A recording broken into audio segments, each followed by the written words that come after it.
Okay, hopefully I am live. I need to do a little bit of stuff. This is going to be a members only stream. So if you want to watch this stream, you gotta be a member. Moderators who aren't members of this channel won't be able to access members only live streams. Okay, well, whatever. Let's see. Members only. So maybe this is too greedy for me to do, but we'll see. Okay, let's set this up. All out of whack. Okay, here we go. So what I wanted to do with this stream is I had a fan send me the link to the unedited version of the Aubrey Smalls interaction with Jimmy Lee. I'm going to react to that, and then I'm going to really put a pin into this whole saga, and hopefully we can drop it and leave it alone after that. So we have Andrew Tate, Nelk podcast disaster, Ethan's dad meets Jimmy Lee. Notice Aubrey Smalls isn't even written in this at all. First of many. Do you know, Gary, what histrionic personality disorder is? I could probably make a good guess. Test. Hopefully I'm the same audio level as video here. You tend to be histrionic all the time? Gary, you look marvelous. It looks just like... Okay, so we'll skip this and we'll just go to... So the new fight has, I should say the old fight actually. Go unedited version. Here it is. Members Elderly's number 1. And I'm going to skip to the part where Aubrey Smalls actually comes in.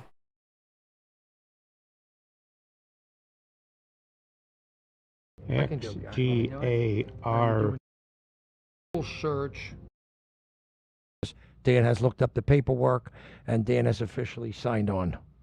Where's your daddy? Do you have a response, Gary? Gary? I'm afraid I've been forced to sign an NDA, a non-disclosure agreement, so I can't really comment on that. Okay, here we go. I know which one. That's not Mr. Warmth. That's Mr. Death. That is. It's a... Put Mr. Warmth up. Dun, da, da. That's, That's not Don Rickles. ooh, that looks like a mugshot if I didn't know better. That's the viewing. Yeah. Please put Mr. Warmth up. That's Don Rickles. That is not... That's Don Rickles. No, that is not Don Rickles. It looks a little bit... There he is, you hockey puck. Yep. There he is, AB. That's Jimmy's hero. That's my hero. We got Rip Don. He was Donnie the man. Boy. CPO Sharky. CPO Sharky. You remember that? There that he show? is. He's the only guy that knew how to do it, AB. There's only one Don Rickles. Don't push. Okay. Don't push, AB, because your got it. camel is in an illegal parking place, and me and Sam could have it towed. Stop with the beeps. But, you know, You got it. Don Rickles, in the house. as you probably know, at the end of his show, you know, he would, after roasting everyone, he would talk about love and togetherness, and this is all an act, and did. you know, You're right. everyone should love each other. So the message was there. Gee, that looks like Eden Cemetery, where my mom and uncle and grandfather is buried. He was the best, Don Rickles. He was. Nobody was better than Don Rickles. What about you, Jimmy? Nope, not even me. Being serious. Zach, you came close. Appreciate that, Jimmy. Appreciate it.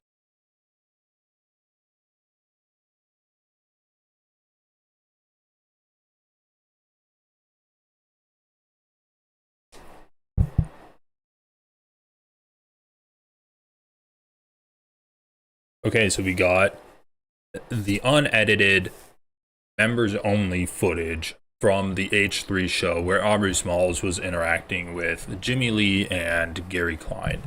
So we're going to take a look at that. Before we actually take a look at that, what I want to do is refresh our memories and listen to the reaction. So what I'm going to do is listen to the reactions of the cast and crew before we actually watch the unedited footage, and then we'll watch the unedited footage and see if they were accurately depicting what happened in the past. Thanks for having me. Such an One day was talking in a bit about how he has a phobia of little people. And they were going on and on about a lot of miseducation around dwarfism in general. So I was like, oh my God, this is the perfect time to educate people. We love a good educational moment, especially as a viewer at the time with dwarfism. So I wrote on their subreddit. I was like, hey, I'm a filmmaker and educator. I would love to come on and educate you guys and talk about the dwarfism community and specifically the phobia of little people, since I know that's such a great area for a lot of people. So the post blew up. All the fans of the show were like, we would love to see Aubrey on the show. They reached out, and then next thing you know, I'm in the waiting room the next episode to talk to the comedian and the podcast owner's dad. And I thought this was going to be an educational little moment, but I was coming on to be a bit. They essentially had, leading up to my appearance, a whole compilation. That's an outright malicious lie. That's provable. I don't know why he's doing this. It's disgusting, especially considering like his whole point is like activism. And I feel like it was actually like a wholesome, good moment. And I mean, in terms of like teaching people about like a prejudice against little people, that was, and to imply that that wasn't the intention and that it was to bring him on and humiliate him or something, it's just a malicious outright lie that I will prove to you. But I'm going to continue watching his video, and then I'll show you everything we've got. Okay, so right off the bat, there are two claims that are made here. Aubrey Smalls says that he was brought on to be a bit, and Ethan Klein says that is a malicious outright lie. And then Ethan says that it was a feel-good, wholesome, educational moment to teach people about little people. Okay, so those are the claims. Let's get into the actual unreleased footage that they said that if they release the footage, they wouldn't be able to get monetized. Appreciate you, Zach. Love you more. He was Jewish? Keep it down, Zach. Your shirt's a little bit too loud. Nice. Don Rickles was part Jewish and part black. Huh. He was a janitor. You didn't know if he owned the building. Little known facts. So, Jimmy, that's true. Jimmy, I gotta ask. There he is, Mr. Warmth. Wow. Yes. Jimmy, I gotta ask. So you said that your issue with people these days is that they're a little too sensitive. Is that what you said? Yes. Yes. I did say that. Okay. Well, we've prepared a little something. Uh-oh. And we are going to roll it now. Here's Mr. Warmth. Just take this in for a second, then we'll discuss after. Yes, sir. Okay. Look at this guy. Nice to see you. You know who this is? Chief Polka-Lotta Twat. How you doing? I know you got a lot of women, and I think it's proper we address you correctly. Hi, how are you? Hi, how are you? Hi, how are you? Hi, how are you? What are you selling? Table 38. You're in the wrong restaurant. The Chinese restaurant's across the street.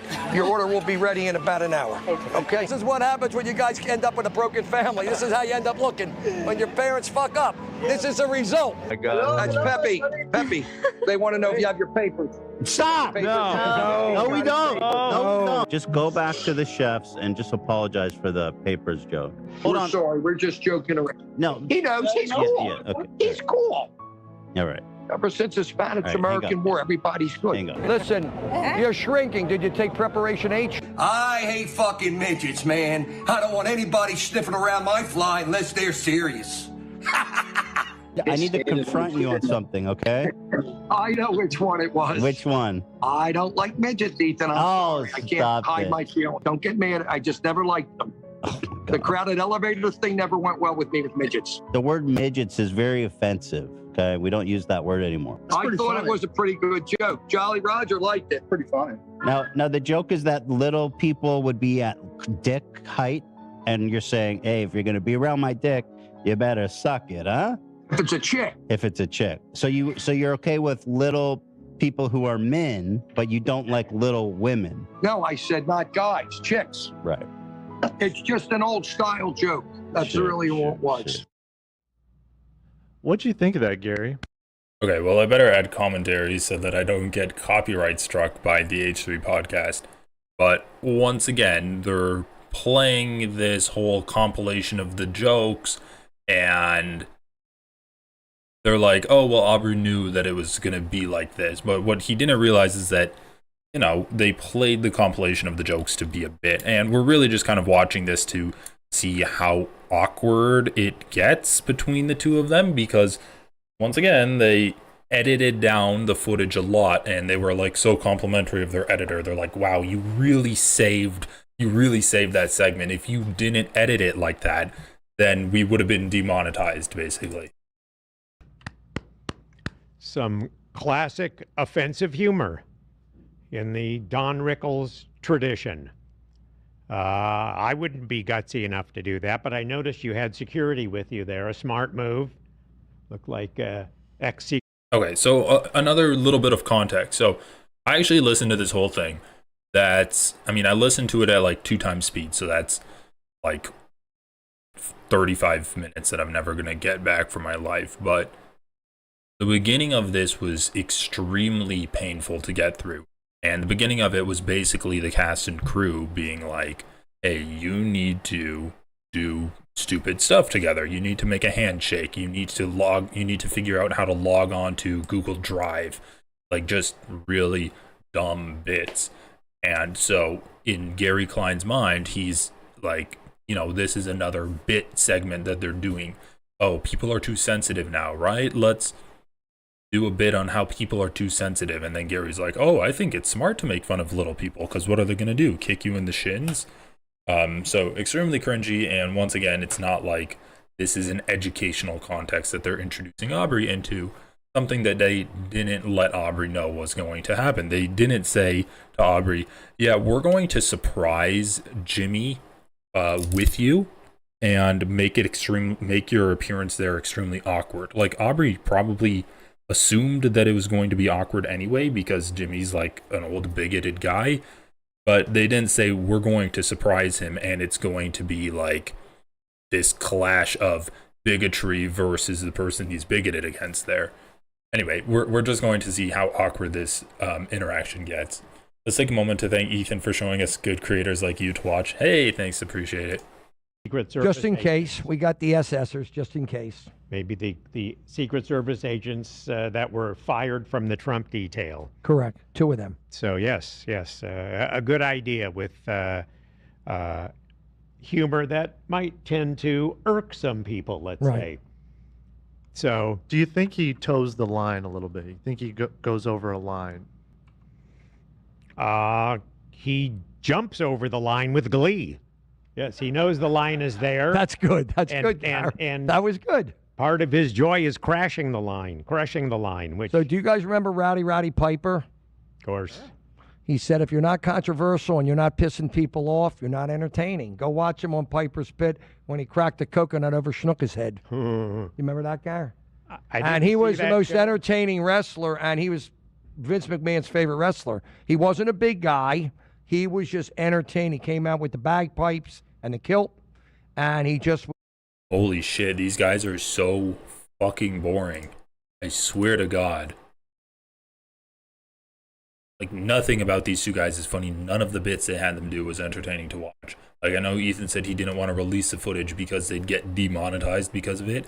But really, he doesn't want to release the footage because it's so boring. It's literally like, oh, here, navigate to your email. That's the content idea that the brilliant comedic mind of Ethan Klein came up with. I'm going to have 2 old men navigate to their email, and that's going to be hysterical. That's going to be the paid content. Dude, the paid content isn't supposed to be your worst content, right? It's not supposed to be the shit that you can't show on your main channel because it's so bad. Isn't it supposed to be actually good? Like, don't punish the people that are paying you. Was there to aggravate you and get you pissed. There he is. And starred in a great sci-fi movie. I saw that. Yeah. They're Alive or something. What the hell was the name of that movie? Yeah, and he died. If he wore these special glasses, you could see that they were aliens or something. Yeah, he was a guy that always seemed to be winking at the camera. Like, you knew he never took it seriously like some of these guys. He came out, and if you watch him come out, he had that look in his eye that you knew he was going to do something, kind of like how I go on the street. You know something's going to happen. You don't know what the hell it's going to be, but you know it's going to happen. And you're going to watch. You may not like me, but you're going to want to watch to figure the hell out what the hell's going to happen. Jim, now his finishing move was a sleeper hold, correct? Yep. Okay. Yeah. Do you like putting people in a comedy chokehold, would you say? I classify it as shock comedy. So I think one reason I'm getting views and I'm building, which is what Don did, is it's shock value. You know, you don't know what I'm going to say, what's going to come out, but people kind of want to be around to find out. I said to the Canadian guy, buy an ice cube and go skate. You know, you just don't know what the hell I'm going to say when I say it. So it kind of makes it, you know, funny and punchy, and people are like, what? They don't believe you said it. So I think that's what adds value. And the other thing I think is very important is there's no one doing this. So maybe it's not the right thing to do, and maybe it's politically incorrect, and there's people that don't like me, but there's no one doing it. So I feel I kind of own that little spot, and I feel I have a passion to keep this type of comedy alive. I'm not doing this for money. I'm doing it from my heart to keep Don Rickles and the style of comedy alive, you know, Gar? Yeah. And I just feel, I don't know if I have an obligation to do it, but it's something I enjoy doing, and I want to do. Well, Howard used to do that in the early days. Yeah. In the movie, they talked about so many people listen to him, even people that hate him listen to him because very they want to hear what controversial. he's going to say next. Very controversial. So, and look, Bro, once again, like, whose idea was it to get two old, unfunny people and put them in a room together? It's like, Ethan's not very funny himself. None of his crew is funny. And these two old guys are the least funny out of all of them. What about that is going to be entertaining for people? And then, I mean, we kind of know the answer, right? Oh, well, Jimmy says outrageous things. We'll have him, like, confronted by someone that he says outrageous things about. where Stern ended up. Yeah, broke. Well, he went up and down. At the beginning, he was more down than up, but look at him now. Well, yeah, there would be no satellite radio without Exactly. Howard going to Sirius. Yeah. And, yeah, he was great back in the day. I'll tell you an interesting story. Is that your wife there? Nah, it's a model from a music thing I wrote, but I'll tell you a good story. I was friendly with Steve Rossi, who was with Alan and Rossi, like very friendly. And Steve managed Stern in the beginning. He couldn't get him radio shows that would take him back in the very early days because he was very offensive and he was rude and people didn't want him. And he was different. And Rickles always said he was different. It took him longer to catch on because he was different and people didn't like him in the beginning because he wasn't known. So when you're different, you know, you're entertaining, but it takes you a little longer to catch on. In my case, Zach, it's not catching on. Jimmy, aren't you also Steve Rossi? What's that? Don't you also go by the surname Steve Rossi? Well, I kept him alive when he passed because he helped manage me in the beginning when I did music. Oh, okay, awesome. So isn't that interesting? Yes, country western. Yeah, you had yeah. you hit number 53 in the country charts. If I'm on not one mistaken. on one song. Thank you, guys. Ethan didn't even know that. Yep, we had a poker song that. So Gary, created it. guys. Yes. Gary, what did you think about Jimmy's jokes about little people? That caused him some heat last week, actually. Oh, here we go. This is the cast confronting Jimmy Lee and Gary Klein about things. What do you think about his little people jokes? All of his other jokes, you know, the anti-Native American jokes, the anti-black jokes. Let's talk about his little people jokes. This is supposed to be their educational segment, right? Really? Yes, he used some terms.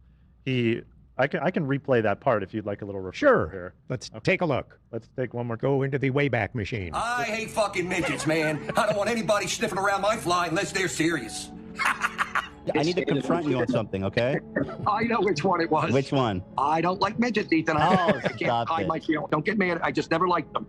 The crowded elevators thing never went well with me with midgets. The word midgets is very offensive, okay? We don't use that word anymore. I thought it was a pretty good joke. Jolly Roger liked it. Pretty funny. Now the joke is that little people would be at dick height, and you're saying, hey, if you're going to be around my dick.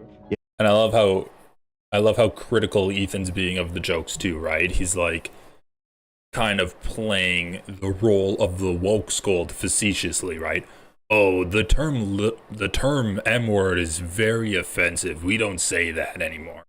He's like, you know, performatively playing the role of the woke scold. I'm never actually going to, you know, be genuine in my criticism of him, but oh, come on now, Jimmy, that's a little too far. Like, it's all tongue in cheek from this guy. You better suck it, huh? If it's a chick. If it's a chick. So you're okay with little people who are men, but you don't like little women. No, I said not guys, chicks. Right. It's just an old style joke. That's really what it was. So now you've seen the refresher. What do you think? I think it's very clever and very smart because if you're going to go after a My new minority manager. group, who is less apt to hurt you than midgets or little people, right? You What can they make do to fun of me? other groups. They have big, serious, threatening people, not midgets. What are they going to do? Come up and kick you in the knee or something? I love that too. It's like kind of like a casual racism from Gary. It's so funny. It's like, oh yeah, if you criticize black people, then they're really scary. But if you criticize little people, then, you know, it's fine. It's all in good fun. And that's What are they so going to do to me, AV? I think that was a good group to insult. You know, that's okay. I'm really glad you said that, Gary, because we actually have a little person on the call. They've been listening. And so Dan is going to bring them in right now, and we can sort of open a dialogue here. Okay? So just once again, this is not an educational introduction to this segment. It is literally these two guys getting egged on to be, you know, bigoted against little people, and it's a gotcha. Oh, well, you say that you're bigoted against little people. Here you go. Here's a little person. This is not an educational segment that they're doing. This is not something to give Aubrey a platform to, you know, enlighten people about what it is, what it means to be a little person in today's day and age. It is a comedic segment and a gotcha. And of course, it was edited down to be a comedic segment. Ethan was laughing the entire time it was playing on the show. It was all about Jimmy Lee. None of it was about Aubrey whatsoever. It's not that it was an educational segment. I mean, it's not like Jimmy Lee's like, oh, I'm scared of little people, and then the producer's like, well, you say you're scared of little people, but little people are just regular people like everyone else. And I think that you've been, you know, painting them in kind of a twisted light, and to correct that record, like, we brought on a little person. And then also, just once again, this is like a surprise. The only reason they would surprise Jimmy Lee with this segment is for the comedic reaction that he has. If it was for any other intention, they would have let him know beforehand. They would have been like, you know, you've been saying some jokes about little people. People have been really mad about it, and you have done like a bad job of, like, we have not really had any representation.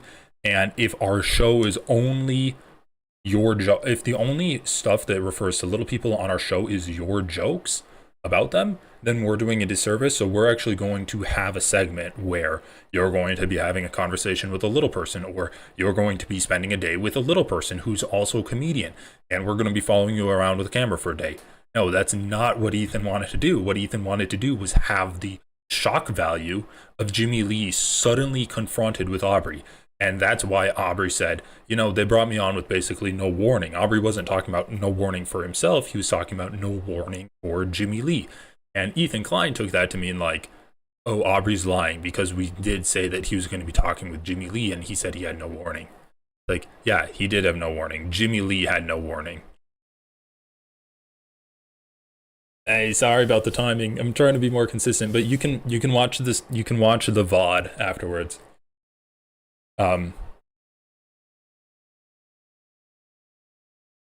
Upload his membership content. Hey, I'm doing transformative content. I'm not just uploading clips. This is transformative. I'm reacting to it. So Ethan can go fuck himself.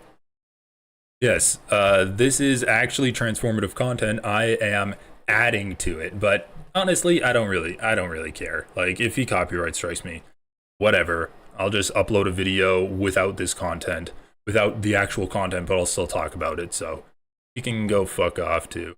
All right, well, let's continue this. This is Aubrey. So far, so good. She liked. Let's just rewind to get the listening reaction. And so Dan is going to bring them in right now, and we can sort of open a dialogue here. Okay. So this is Aubrey. So far, so good. She liked the joke. Gary. Hello, Aubrey. Hi, Gary. How you doing? How you doing, kid? Yeah, love you. Oh, well, thank you. Even though you think I would come up and kick you in the shins. Well, I have pretty low shins too, so. And you guys are both pretty short, so I wouldn't really be coming after our community. I'm kidding. No, Jimmy, the comments that you made, you weren't really serious. Like, you don't actually dislike little people, right? This is an act. It's an act. Exactly. And I'm a loving, big-hearted, nice guy that does a comedy act, which is being offensive and creating controversy and havoc and pandemonium and mayhem. And I don't mean anything I say. So if people actually think I'm racial and I hate Jews and I don't like the you wanna ban Spork Tape? Like, I don't really need stuff like that in the chat. That's so funny. Yeah, he's going to be spending all day just submitting claims if he goes after everyone reacting to his stuff. Yeah. If he wants to like submit a copyright claim for this, then like man, he's fallen a lot because this is transformative content. This is stuff that he would himself be reacting to. Like it's one thing to just upload straight members only content with like nothing added to it whatsoever. I do think that's fair to go after. But if you're actually like reacting to it, adding commentary to it, then I don't know. You can still, you know, of course you can claim me, but what am I going to do? And I don't want blacks around. You're out of your mind. It's an act to be entertaining and have fun. And that's simply all it is. My comedy's intended to laugh at ourselves, which people don't want to do anymore, and to have fun. If you guys accept it in that matter, I'm grateful. If you're not, I would tell you to fly Ozark Airlines. That's the airline where the pilot says, we're up. No, it's just intended to laugh at ourselves, Aubrey. That's all it is. Right. No, yeah, I am. Trust me, I grew up. I've been performing since in the entertainment industry, in the circus since I was 4. Now I do stand-up comedy. Trust me, I was not offended, and I think I could tell it wasn't really a serious comment to me. No, and none of my Aubrey comedies are intended to offend people. It's shock comedy to make people laugh because nobody does the politically incorrect comedy anymore and the fun stuff. And I feel, you know, I have to keep it alive. Rickles did it. Joan Rivers did it.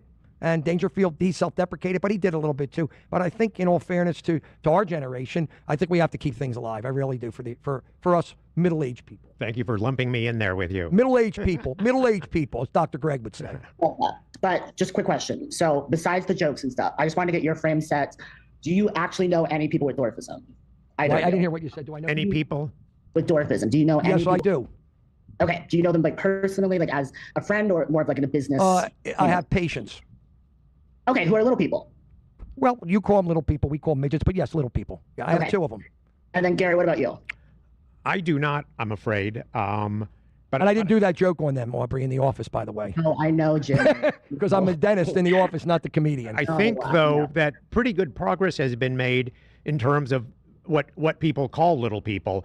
You know, it seems like people pretty easily moved over to not using dwarf, midget, any of the what turned out to be you know, kind of negative connotations to you guys. And I think you hear little people a lot. I think it's really been one of the more successful rebrandings of a group, and people should be entitled to be called whatever they want to be called.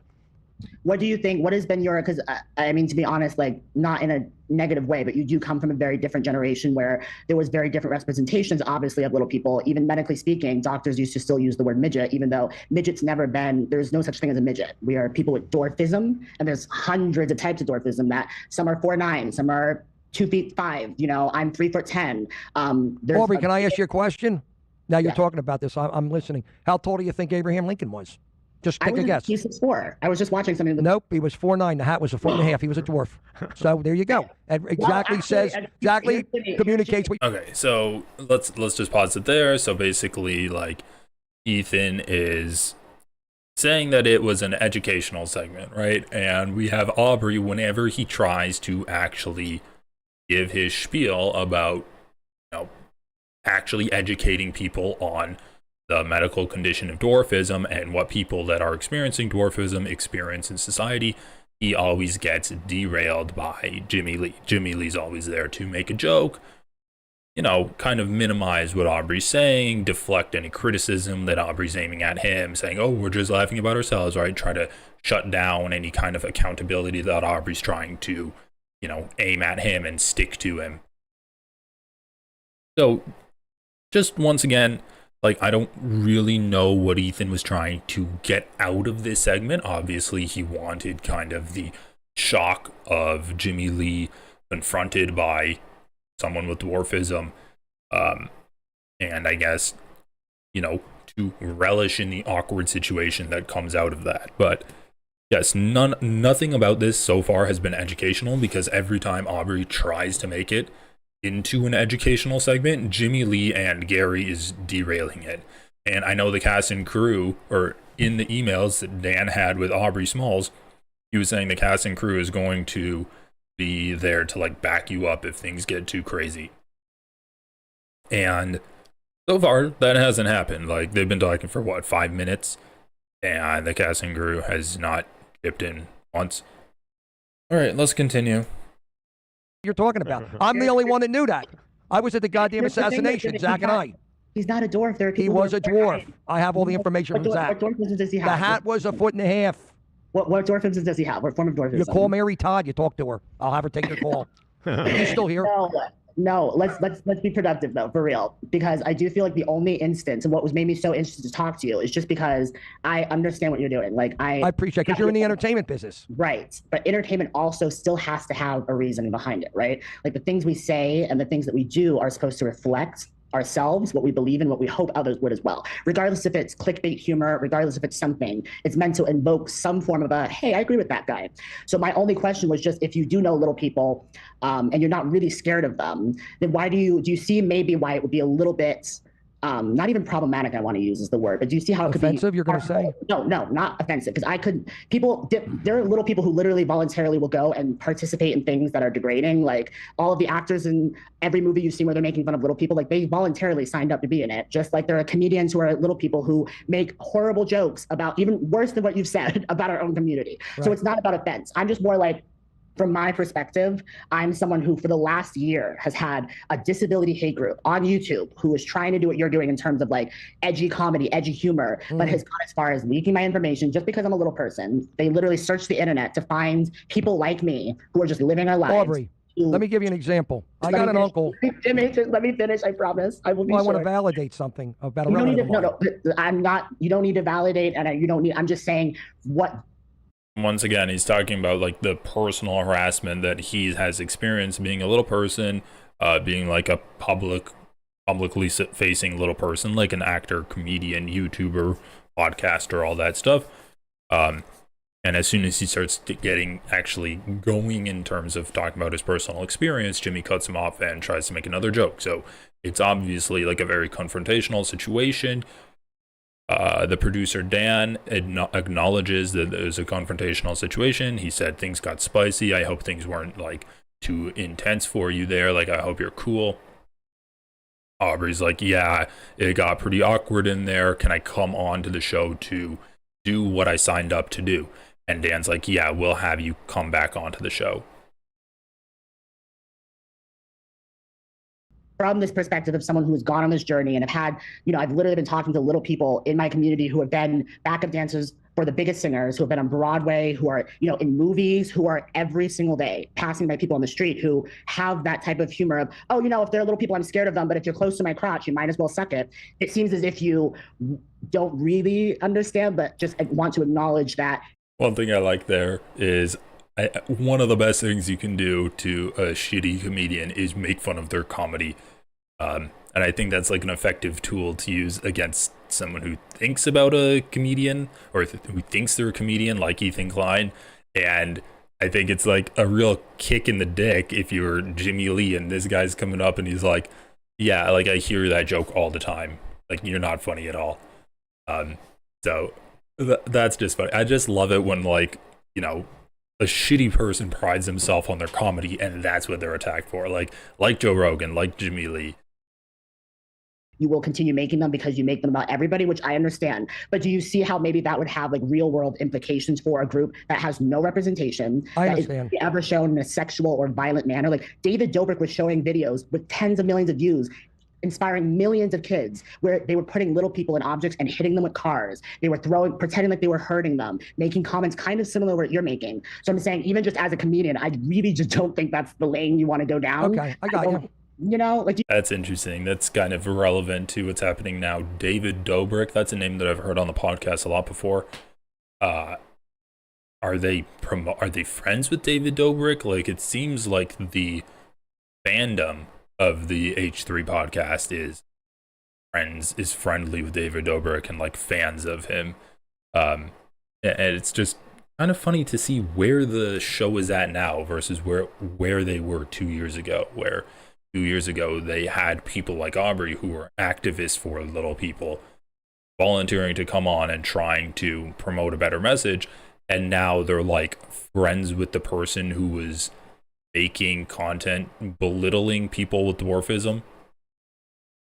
You see at least where it would come into like outside of entertainment spaces, how people would be affected by that. And it wouldn't be like, I'm offended by what Jimmy said, but more like some guy on the street taking pictures and following me because he heard you make a joke and he likes you. And he's like, oh, that guy also scared of midgets. Let me go take a picture of this midget. Like, do you see that correlation? Yeah, I understand what you're saying. Because I don't think you're that person, but as someone who's literally making a movie right now about how YouTube allows people to follow us around who sometimes are minors and go around calling us all of these names because they can, which is fair, but that aren't even names that are reflective of a medical condition, that are literally just a slur. Like midget, there's no such thing as a midget. Like you can't go to a doctor and be like, my kid's a midget, like help them. They're not gonna go, what type of dwarfism do your child have?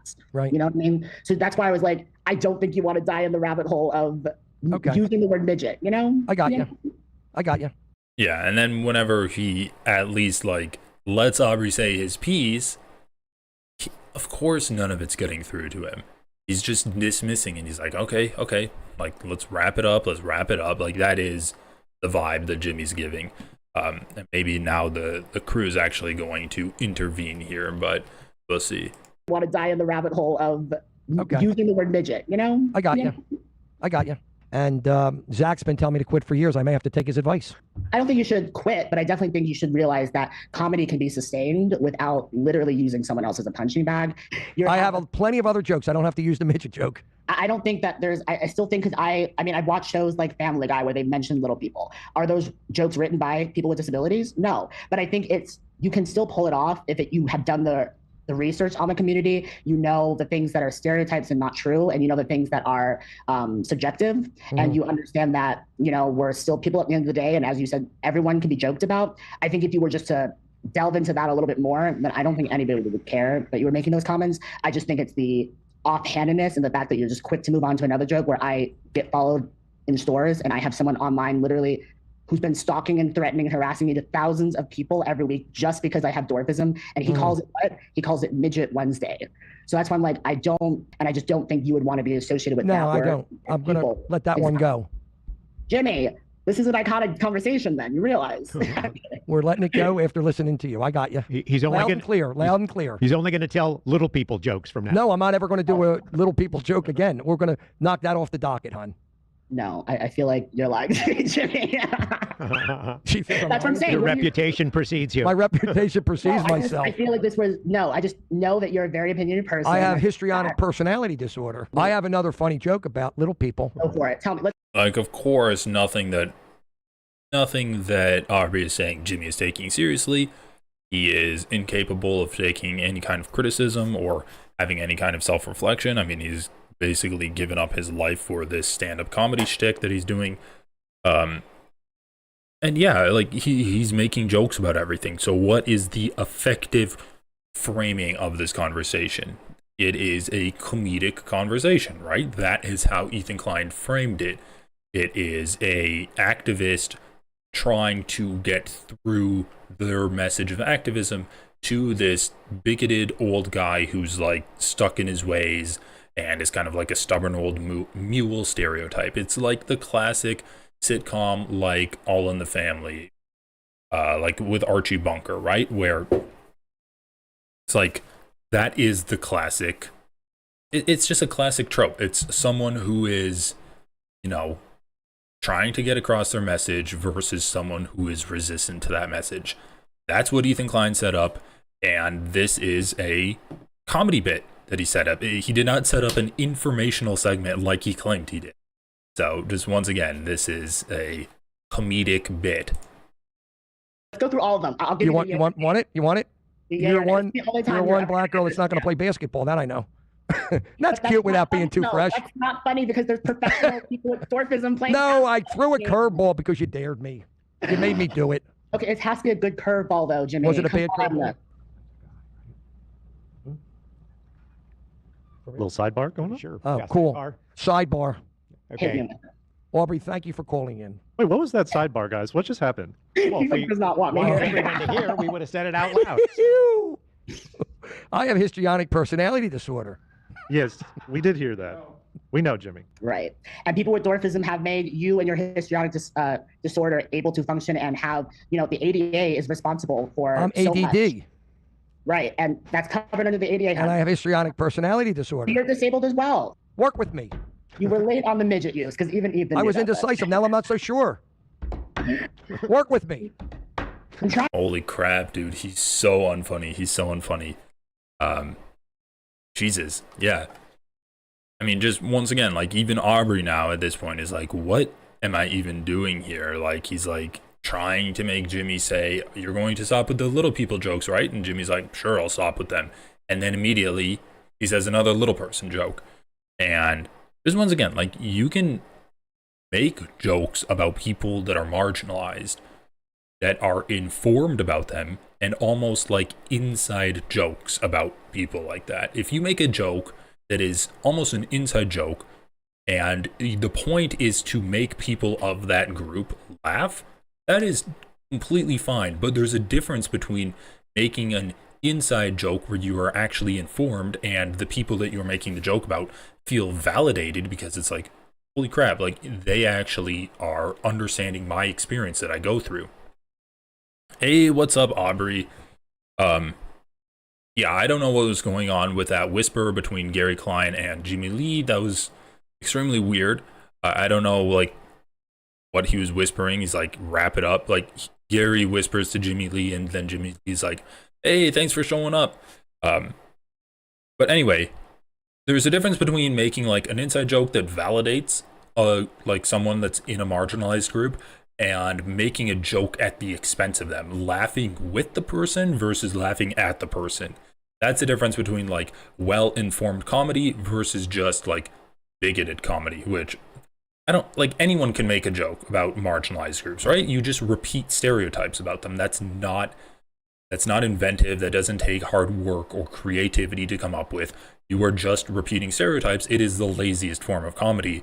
And Jimmy Lee says that he wants to keep that form of comedy alive, but really what he's doing is like, that's the only kind of comedy that he can possibly do, because he's not a funny comedian. Yeah, there's definitely ways that you can deliver good jokes aimed at pretty much any group, no matter how marginalized they are, no matter like how much violence they're experiencing. If you were able to, you know, be empathetic to that person in your setup and delivery of the joke, then they are going to find it funny. And people that might not even experience that same kind of lifestyle or that same kind of like life experience can also find it funny. You know, there are a lot of good comedians out there. Okay, well, let's wrap up this toxic conversation. Oh my god. I said to give me jokes, and you were like, bye. If you're English, eat the muffins. I have histrionic personality disorder. Okay, Jimmy, you have a doctor for me. Why do you keep saying that? Jimmy, what's going on? Is this registering at all? Any of this? It is registering. Oh, there's the fabled backup from the crew that Aubrey was promised. One person saying, Jimmy, is this registering at all? Holy crap. Okay. But what are you thinking? Where's your head at? That's why I'm like, give me.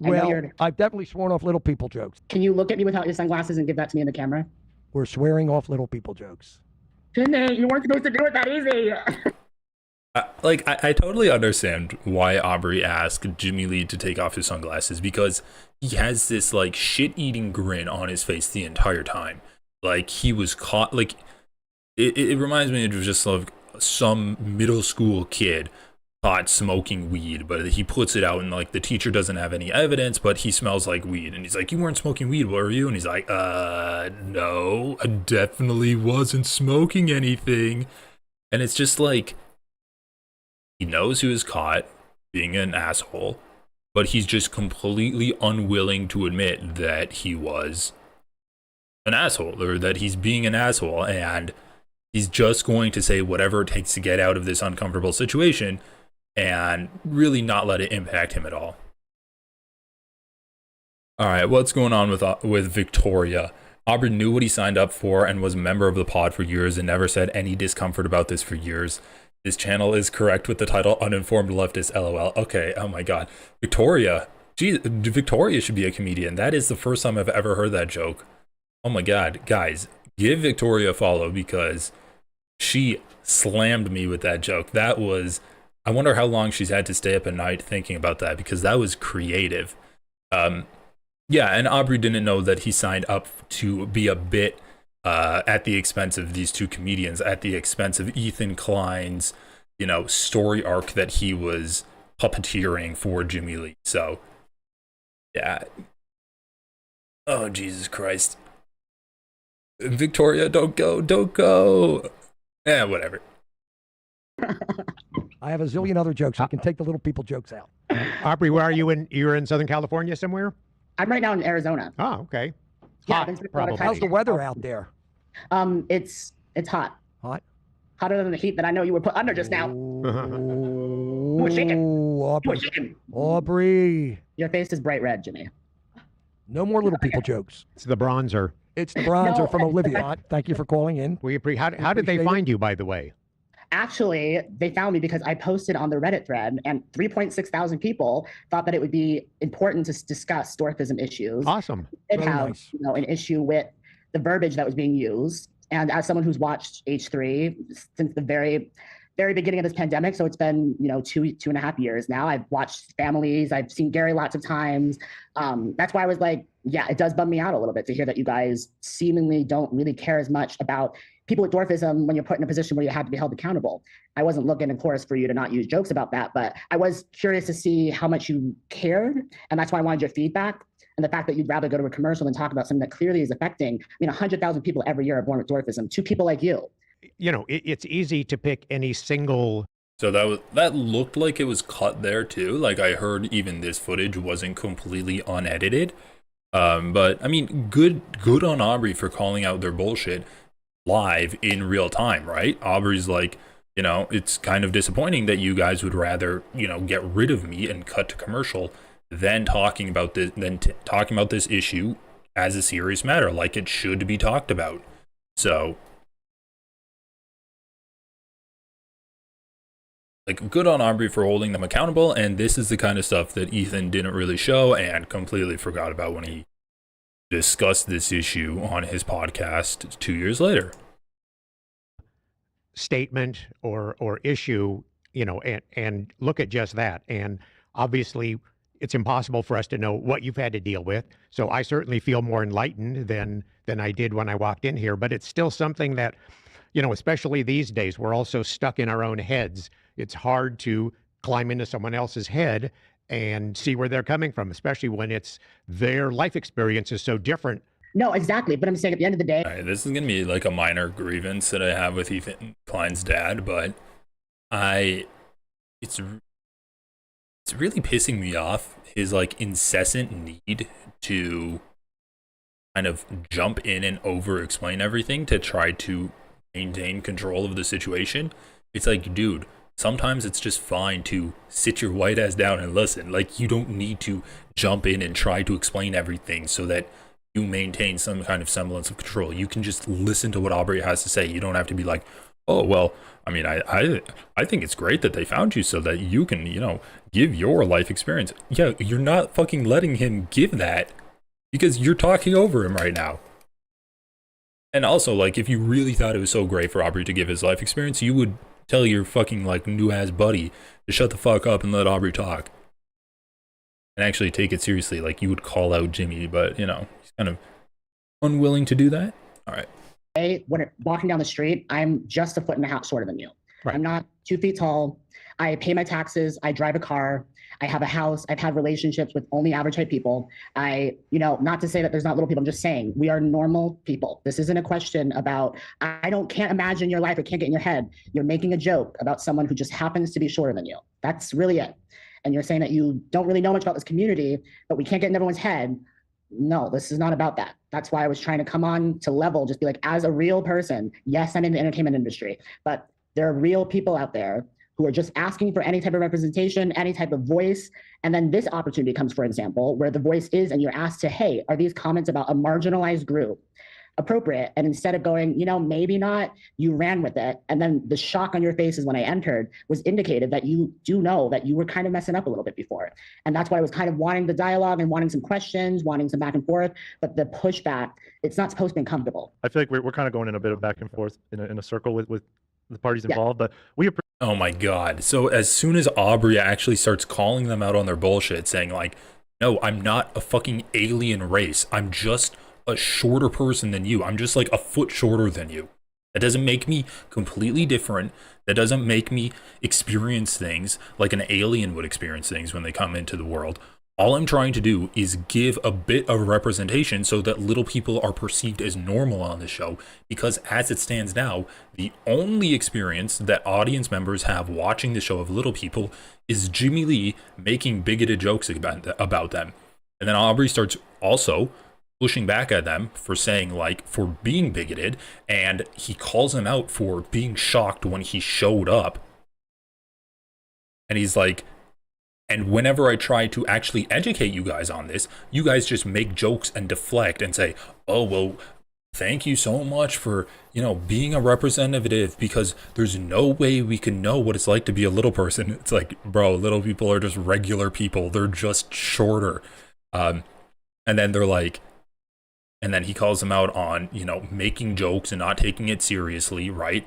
So he's correctly calling them out on their bullshit of completely joking about it, completely demeaning Aubrey's appearance as a serious advocate of a group of people that this show has been largely responsible for, perpetuating negative stereotypes about. And as soon as he starts calling them out, this fucking producer guy is like, you're calling them out. I think we're just going in circles right now. So let's wrap it up. Dude, are you fucking kidding me? All right, let's just run this back, because that was great from Aubrey, and I can't believe that the producer steps in at that point to cut them off. And that's covered under the ADA. And I have histrionic personality disorder. You're disabled as well. Work with me. You were late on the midget use, because even Ethan. I was indecisive. Now I'm not so sure. Work with me.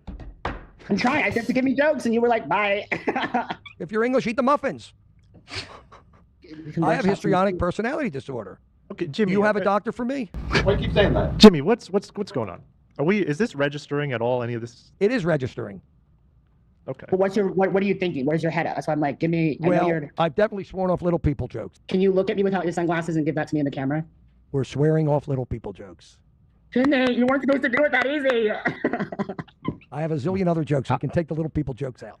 Aubrey, where are you you're in Southern California somewhere? I'm right now in Arizona. Oh, okay. Yeah, Probably. How's the weather? Yeah, even Gary Klein asking where Aubrey is like his attempt to take control of the situation and shift it away from him and Jimmy being on the hot seat for being bigoted against little people. So yeah, just these like these social interactions where you're like grappling just through your words. That's something that I always think is interesting. He's like trying to maintain control of the conversation. Oh, so you're in Southern California? How's the weather over there? Is it hot? Like, bro, just accept the fact that you were bigoted and let Aubrey talk about like representation to try to correct that. Out there. It's hot. Hot? Hotter than the heat that I know you were put under just now. Ooh, shaking. Aubrey. Shaking. Aubrey. Your face is bright red, Jimmy. No more little people jokes. It's the bronzer. It's the bronzer from Olivia. Thank you for calling in. How did they find you, by the way? Actually, they found me because I posted on the Reddit thread, and 3.6 thousand people thought that it would be important to discuss dwarfism issues. Awesome. It had an issue with the verbiage that was being used. And as someone who's watched H3 since the very beginning of this pandemic, so it's been 2.5 years now. I've watched Families. I've seen Gary lots of times. That's why I was like, yeah, it does bum me out a little bit to hear that you guys seemingly don't really care as much about people with dwarfism when you're put in a position where you have to be held accountable. I wasn't looking, of course, for you to not use jokes about that, but I was curious to see how much you cared, and that's why I wanted your feedback. And the fact that you'd rather go to a commercial than talk about something that clearly is affecting, 100,000 people every year are born with dwarfism. Two people like, bro, call them out. Yeah, they'd rather go to commercial than actually like have to be held accountable for something that they did. Dude, Aubrey was such a champ here, man. You can tell like how pissed he is at these guys. And when he says like, oh, well, that just showed that I was a class act, like I 100% believe it, because I would be fucking pissed too. If I signed up to do an educational segment, and then the people that I was going to do a conversation with were like laughing and joking and being bigoted against me, let's just say like people with blue eyes. Oh yeah, blue-eyed people fucking suck. And then like I show up and I'm like, yeah, well, blue-eyed people are just regular people like you. Like, can we talk about how blue-eyed people need representation? And this is a dumb example. And then they just keep making jokes and jokes and jokes about stuff. I'd be like, I signed on to do an educational segment, and this is how I'm being treated. Like, were they unaware that this was going to be an educational segment? I mean, the entire context of this episode was them goofing around with each other. So it's not like the crew set it up to be an educational segment for people to actually learn things. You know, it's easy to pick any single statement or issue, you know, and look at just that. And obviously, it's impossible for us to know what you've had to deal with. So I certainly feel more enlightened than I did when I walked in here. But it's still something that, you know, especially these days, we're also stuck in our own heads. It's hard to climb into someone else's head and see where they're coming from, especially when it's their life experience is so different. No, exactly. But I'm saying at the end of the day, when walking down the street, I'm just a foot and a half shorter than you. Right. I'm not 2 feet tall. I pay my taxes. I drive a car. I have a house. I've had relationships with only average type people. Not to say that there's not little people. I'm just saying we are normal people. This isn't a question about, can't imagine your life or can't get in your head. You're making a joke about someone who just happens to be shorter than you. That's really it. And you're saying that you don't really know much about this community, but we can't get in everyone's head. No, this is not about that. That's why I was trying to come on to level, just be like, as a real person, yes, I'm in the entertainment industry, but there are real people out there who are just asking for any type of representation, any type of voice. And then this opportunity comes, for example, where the voice is, and you're asked to, hey, are these comments about a marginalized group appropriate? And instead of going, maybe not, you ran with it. And then the shock on your faces when I entered was indicated that you do know that you were kind of messing up a little bit before. And that's why I was kind of wanting the dialogue and wanting some questions, wanting some back and forth, but the pushback, it's not supposed to be comfortable. I feel like we're kind of going in a bit of back and forth in a circle with the parties involved, but we appreciate, your perspective, Aubrey. It's been very informative and enlightening, and I hope it's not been informative and enlightening. Like, can this motherfucker repeat one thing that Aubrey said about being a little person in America? Can you repeat one aspect of like the little person lived experience that he was enlightened by? Oh, that they're normal people. Like, every time Aubrey started talking about what it means to be a little person, he was either cut off by Jimmy joking, Gary Lee or Gary Klein being like, oh, little people, or like just jumping in and over explaining things to derail the conversation. Or now this producer being like, well, I think we're just going in circles now. Aubrey's like, it's not about little people, and it's really disappointing. It's not about little people being so different than you and you not understanding their lived experiences. And it's really disappointing that you guys are unwilling to actually reconcile with the fact that you were being bigoted against little people, and now you're just joking about things and wanting to cut to commercials rather than talking about the negative impacts that your comedy has had. And as he's calling them out, the producer is like, well, I think we're just going in circles now. No, this isn't productive anymore. Well, thanks for coming on. We had a lot of fun. It's resonating with people, so we appreciate you calling in and sort of you have, because I understand, and I feel bad I kind of did that, and I'm not going to do it again. We don't have to talk 6 hours about it. I get it. No, I agree. I apologize. I'm not going to do it again, and that's it. I'm a man. I made a mistake.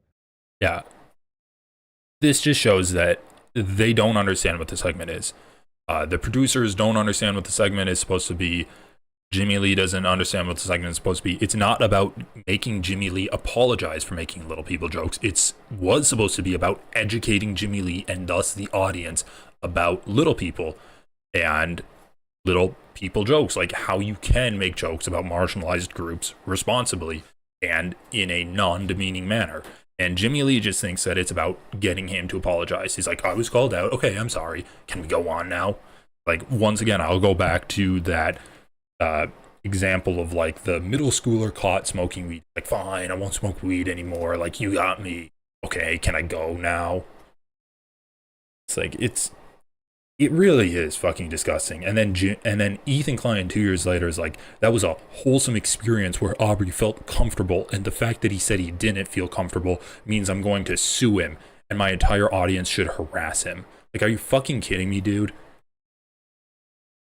And I'm not going to do it again. And I'm sorry. Jimmy, please. I mean, I made a big mistake. And you know what? If I to admit that's a big thing. So I did. No, I agree. That's why I was you did make progress. Jimmy, It's done. okay, you can stop at the I made progress. And we You could, did we make could progress end it because there. for me to say I'm not going to do a joke again, you know me with my jokes. Well, I'm not you going to did do a say little that. people joke again. This is reformed Jimmy. You did promise off of these types of jokes, you went right back to them. That's but, partially true too, but not on that one. Not on that one. Yes. Yeah. Well, thank you, Aubrey. Thanks, for Aubrey. calling in. Like, I love talking and arguing. It's if I ever came across a certain way, please don't think that like I'm gonna be sitting here like, oh, Jimmy, I couldn't like trust me. When I say that you are not offensive in the way that you talk about little people that I hear every single day. So it's not about being offended at all. It And wasn't Gary, I'm like harmful intended. I just do comedy, which is what Gary just said before. That's No, I know. No, I love it. And again, I'm a comedian, guys. Like you don't know my humor too. So you don't know I could be just as but you can no, make fun of a Jew. I'm right here. Just don't shoot me. We don't need to make Two fun of Jews. anybody Two that- Jews planning a fire. Two Jews walk into a That's bar. another- Two there's Jews lots walking in of a bar and other- neither one pays. There's lots of other content out there, and that's what I would just like to say as my final thing. Well, And thank you. Thanks. Thank you, please, Aubrey. Jimmy, please look up dearaverage-type-people.com. It will have all the information about what The we're Jersey going Outlaw in the house. No more little people jokes. Bro doesn't even like let him get his plug in. Literally talks over his plug. Let's go over that one more time. Well, thank you. Thanks. Thank you, Please, Aubrey. Jimmy, please look up dearaverage-type-people.com. It will have all the information about what The we're Jersey going Outlaw in the house. No more little people jokes. Jesus fucking Christ. So like literally as Aubrey was describing what his movie was, Jimmy talks over him and gives his own plug. Jersey Outlaw in the house. No more little people jokes. educate. That's all I can ask for. Thank you guys for having me. Hey, Seriously. thank you. Thanks for being a fan. And it was being a wonderful having this conversation with you.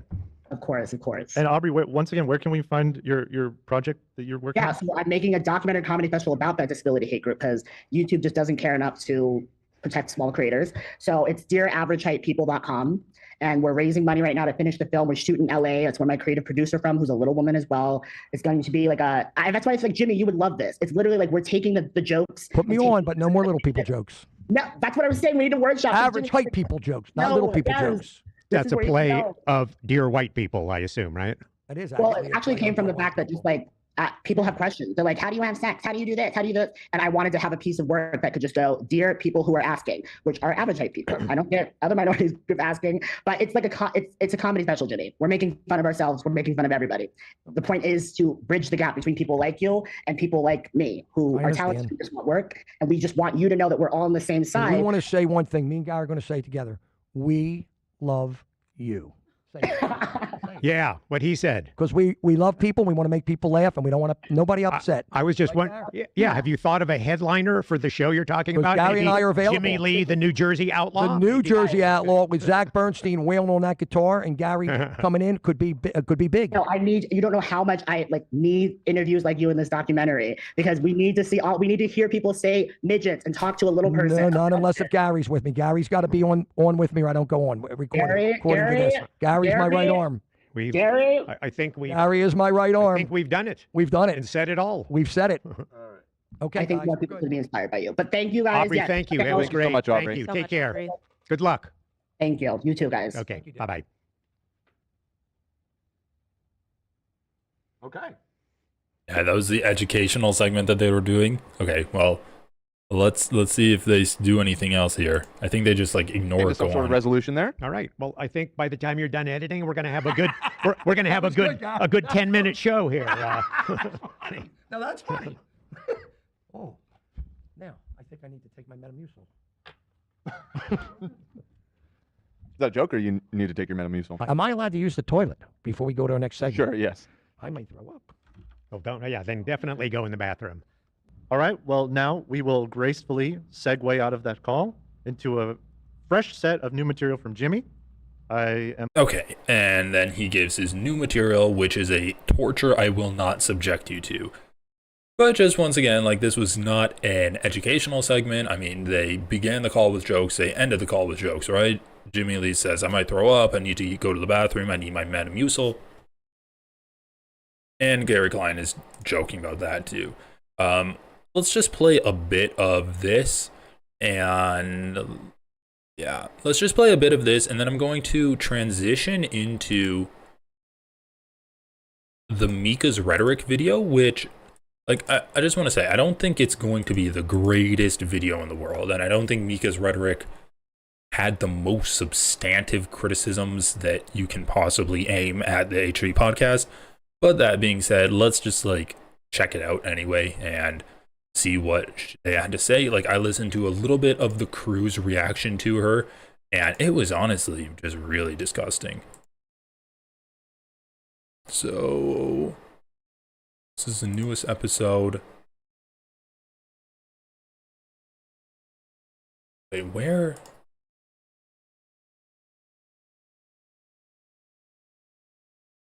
All right, yeah, let's just get this. Of this guy, all the times that he said publicly on the internet that he's afraid of little people, and just a lot of derogatory. Oh yeah, this is what I wanted to watch. So just one more time, this is how the segment was portrayed on the podcast, where this is the podcast where Aubrey had to call back in. See if it moved any minds. I guess let me end the poll because I don't want people voting during this. No. Yeah. We want to keep this pure. All right, guys, without further ado, it's The Elderly, starring Jimmy Lee, the Jersey Outlaw, and Gary Klein. Here we go. Hey, Jimmy Lee, very nice to meet you. Gary Klein, I am Ethan's father. Great to meet you. Very nice to meet you. We're going to... Okay, I'm just going to fast forward it to where it's actually relevant. You don't need to see all this behind the scenes stuff. So we'll just fast forward it to the actual part where Aubrey shows up. Your issue with people these days is that they're a little too sensitive. Is that what you said? Yes. We've prepared a little something. Listen, you're shrinking. Did you take preparation H? I hate fucking midgets, man. I don't want anybody sniffing around my fly unless they're serious. I need to confront you on something, okay? I know which one it was. Which one? I don't like midgets, Ethan. Oh, I can't hide my feelings. Don't get mad. I just never liked them. The word midgets is very offensive, okay? We don't use that word anymore. I thought it was a pretty good joke. Jolly Roger liked it. Pretty funny. It's just an old style joke. That's really what it was. What'd you think of that, Gary? All right, so we planned an intervention for the whole midget thing. And I was expecting my dad, to kind of ride for the social issue. He thought that was a highlight reel. He's clapping, so just brace yourself, guys. Go easy on my dad, please. Some classic offensive humor. I think it's very clever and very smart, because if you're going to go after a minority group, who is less apt to hurt you than midgets or little people, right? You make fun of other groups. They have big, serious, threatening people, not midgets. What are they going to do? Come up and kick you in the knee or something? That's Okay, I'm really glad you said that, Gary, because we actually... Okay, so clearly he failed. He failed the test. But actually, the worst part is, guys, what comes next. And boy, I just noticed their face. I mean, And in the role of a lifetime, Gary. All right, I'm just going to play it, everybody. Yeah, so, I mean, just one more time. It's like they were pretending in the actual, recording of the episode that it was informative, right? They're like, oh, thanks for coming on. That was an informative discussion, right? That's what they said. Why is Ethan now saying that he's like, this is such a horrible situation? Oh, the worst part's coming up next. Just wait for this. It's because they know it wasn't an informative conversation. They know it was a shit show of a conversation, which is why they, complimented the editor for being able to condense that down into a 10-minute segment. And they know that it was used as a comedic bit for, the purposes of Jimmy Lee. Tighten your sphincter. Actually have a little person on the call. They've been listening. And so Dan is going to bring them in right now, and we can sort of open a dialogue here. So just remember, Aubrey in his video after this, where he called out H3, said that, the crew is laughing at me. And that was a big issue that Ethan and the rest of the crew took. They're like, we weren't laughing at you. That was a serious conversation. It's like, okay, you can clearly hear laughing. Sort of open a dialogue here. So this is Aubrey. So far, so I mean, Ethan's literally covering his mouth laughing, but good. Gary. Hello, Aubrey. Hi, Gary. How you doing? How you doing, kid? Yeah, love you. Oh, well, thank you. Even though you think I would come up and kick you in the shins. Well, I have pretty low shins too, so. And you guys are both pretty short, so I wouldn't really be coming after our community. Ooh. Yeah, so this is Aubrey, a comedian who wrote to us a few weeks ago, I guess here. And after the poll, we actually have Audrey on the What's up, dude? Yeah, that was some excellent editing, I must say, Cam. It was and a shout out to Cameron, who basically conversation, did the impossible. Yeah. Thank you. All right, well, let's do a poll then and see. I think. So anyway, they're just like laughing. Maybe, Excellent editing. This didn't hurt. It doesn't really matter. Like, we went over this before, but just to like wrap up the Aubrey segment. So this was something that was really gross. So when I was live streaming the response that Ethan did, and I'm like, oh my God, like Ethan's emails kind of go against what he was trying to say. They don't support him at all. Aubrey was in the chat, and shout out to Aubrey. Like, Aubrey's great. Someone clipped his comments from my chat section and posted them onto the H3 subreddit. And just the amount of vile hatred in this subreddit is blowing my mind. Like, I did not think it was ever going to get this bad, but let's just, so this is H3 Productions Reddit, and we have this Aubrey response, 178 comments, and it's Aubrey posted 3 times in my chat, and apparently someone went through and they clipped all 3 of those times and they posted it up here. But they're not going to like post my actual response. Someone commented saying that they linked my stream to the H3 Productions Reddit and they got banned because of it, and the stream they linked got taken down. So yeah, they are being extremely selective with the kind of criticism that they're, you know, hosting on the Reddit. So let's just read this. Aubrey Smalls, I just wish you all could see the other 90% when they were talking over everything I said and just making jokes. What they show is them ultimately caving because they got bored with me. That's 100% backed up by the footage that we just watched, right? It was the entire time they were just making jokes, dismissing him, and then finally they're just like, okay, whatever, like, who gives a fuck? The producer's like, you know, you're calling them out for not taking you seriously? I think we're just talking in circles at this point. It's like, no, that is not what talking in circles means. Calling someone out is not talking in circles. Okay, let's continue. And then he says, by the way, I clarified it in my follow-up video. The only time I mentioned H3 by name, when I said in front of 50,000 people, I meant the segment would be aired live, not that the first segment was. I mean, that is pretty much meaningless. Like, I don't know why they clipped that out. It's just like, okay, I said it was live. It ultimately was aired live. Why are people even criticizing anything about that? And then the third one says, I'm silent watching because they're doxing me on Reddit. I mean, look at what happened here, right? And anything I say will contribute to the fire, but this is the first time I'm seeing all these clips, so I just wanted to pop in. So just once again, like, Aubrey leaves 3 extremely innocuous comments on a live chat. It's not even in a comment section. You have to scrub back through the live chat and find the comments, like, throughout the video. And even the smallest of things that he says gets highlighted and then just hate brigaded, basically. So what do we got?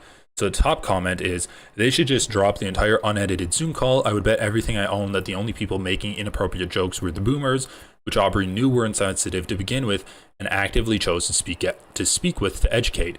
To act like the staff or Ethan would belittle him in moments and cut it out of the video is insane. So that's funny, right? Ethan literally belittled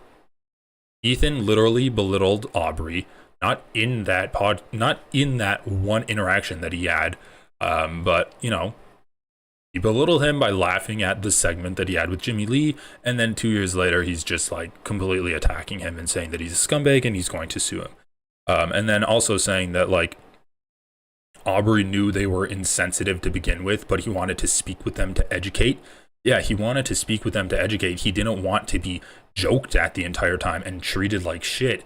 He actually wanted to have an informative, educational discussion. That's not what the segment was. The segment was literally a joke about Jimmy getting called out for his bigotry.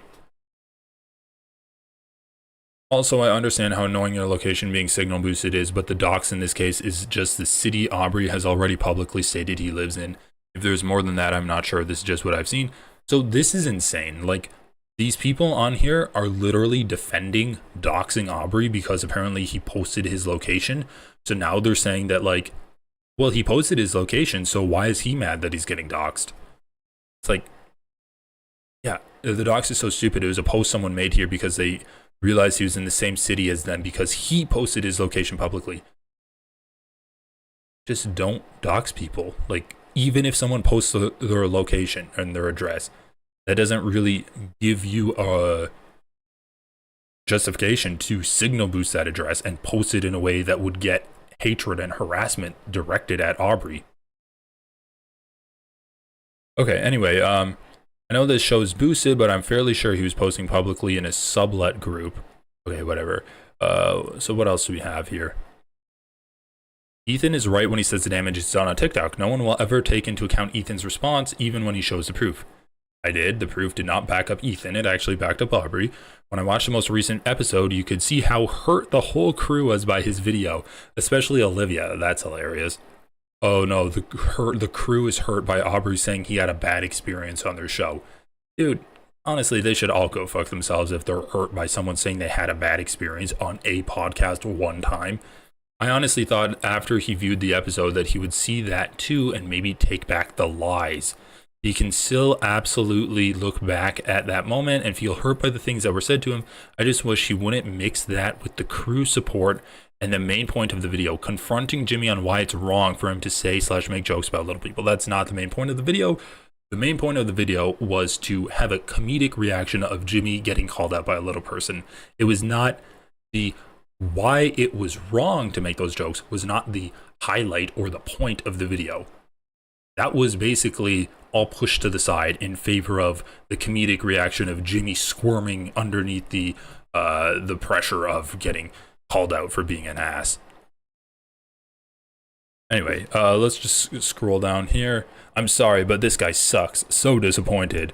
Giving the same energy as Trisha claiming the unaired Frenemies episode absolves her of everything. Sure, Aubrey.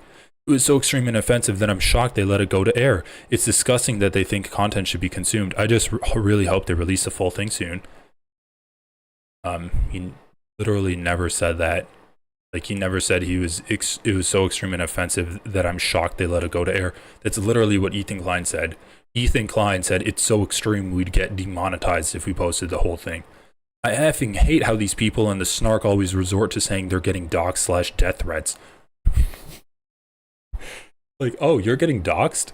Well, I hate it how it's like, wait, how are all of the people attacking my community getting doxed and death threats? I hate it when they say that the people that are at odds with my community always say they're getting doxed and getting death threats aimed at them. Why do all of these people that my community hates get doxed and have death threats aimed at them? Like, Jesus Christ, dude, look in the fucking mirror. More bad faith responses, SMH, opted for the lawsuit. Doxing? Be for real. F it, Ethan should sue him. Tired of these stories, let's just bury them. Lol, him and Mika are both such babies. He was relishing in the fact that Ethan is crashing out, but now all of a sudden, he's being doxed and has to be silent. Aubrey has single-handedly destroyed all of his credibility with this audience, and IMO, his own audience, should follow suit. It brings into question whether or not he was being genuine from the get-go, especially regarding the people he claimed were bullying him without reason. I'm suspicious the more anyone digs, the more they would find regarding Aubrey. I'm suspicious that the more anyone digs, the more they would find regarding Aubrey. Dude, these people can't fucking write. Doxing and POV, okay, he's so annoying, he is boring me. And it was definitely weird for people to post his advertisement, but it wasn't like people went out of their way to find his home address. I mean, did they? Okay, whatever. Making jokes in a comedy show? Those phobics. Why do people act like showing their public account online on the show is doxing? He really thinks he's doing a gotcha towards the crew, but he's only damaging his reputation as an activist. Just stop, admit you lied, and move on. Lied about what? Not having a good time on the show? Is it doxing if his own Reddit? Okay, so the doxing thing again, no one is doxing in. OMG, shut the fuck up already. Clout goblin clown, he deserves to be sued. So people are literally just like advocating for him to be sued. This is off of 3 comments he made on a live stream. It wasn't, once again, it was not even on a video where you can just scroll and see his comments. You need to meticulously watch through the entire live stream and watch for anything that says Aubrey Smalls for the entire 3 hours that I was recording. Like, that's crazy. That was fucking crazy, dude. I was shocked when I saw that. So anyway, yeah, once again, Aubrey leaves 3 comments on my live stream and he just gets, like, just jumped on by the H3 fan base at this point. So let's skip to the end of this, and then we'll get into the Mika's rhetoric video, and we'll see how far we get into that before I just can't take anymore.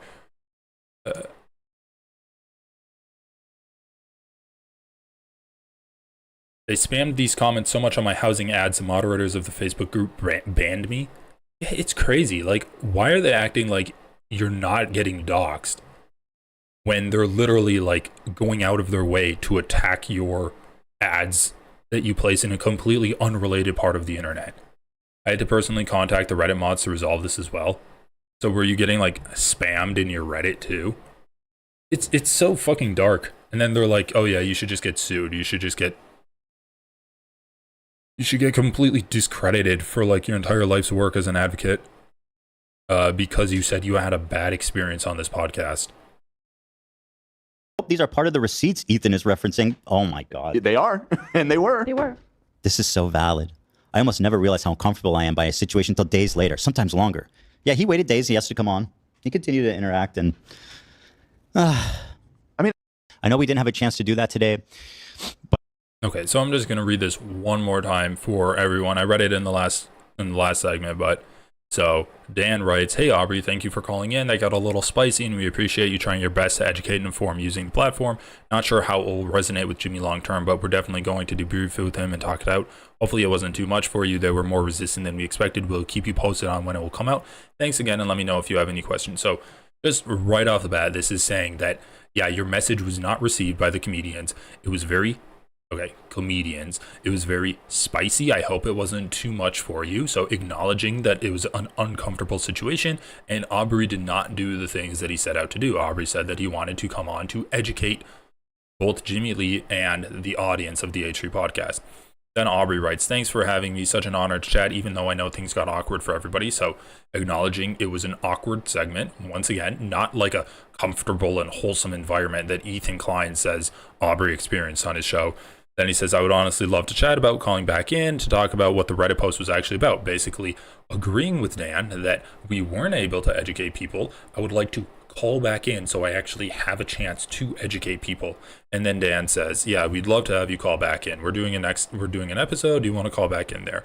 And so Aubrey does call back in. So literally these email exchanges after that interview that Aubrey had with Jimmy Lee and Gary Klein acknowledge that Aubrey wasn't able to successfully promote his message of advocacy, and B, it was like an uncomfortable situation.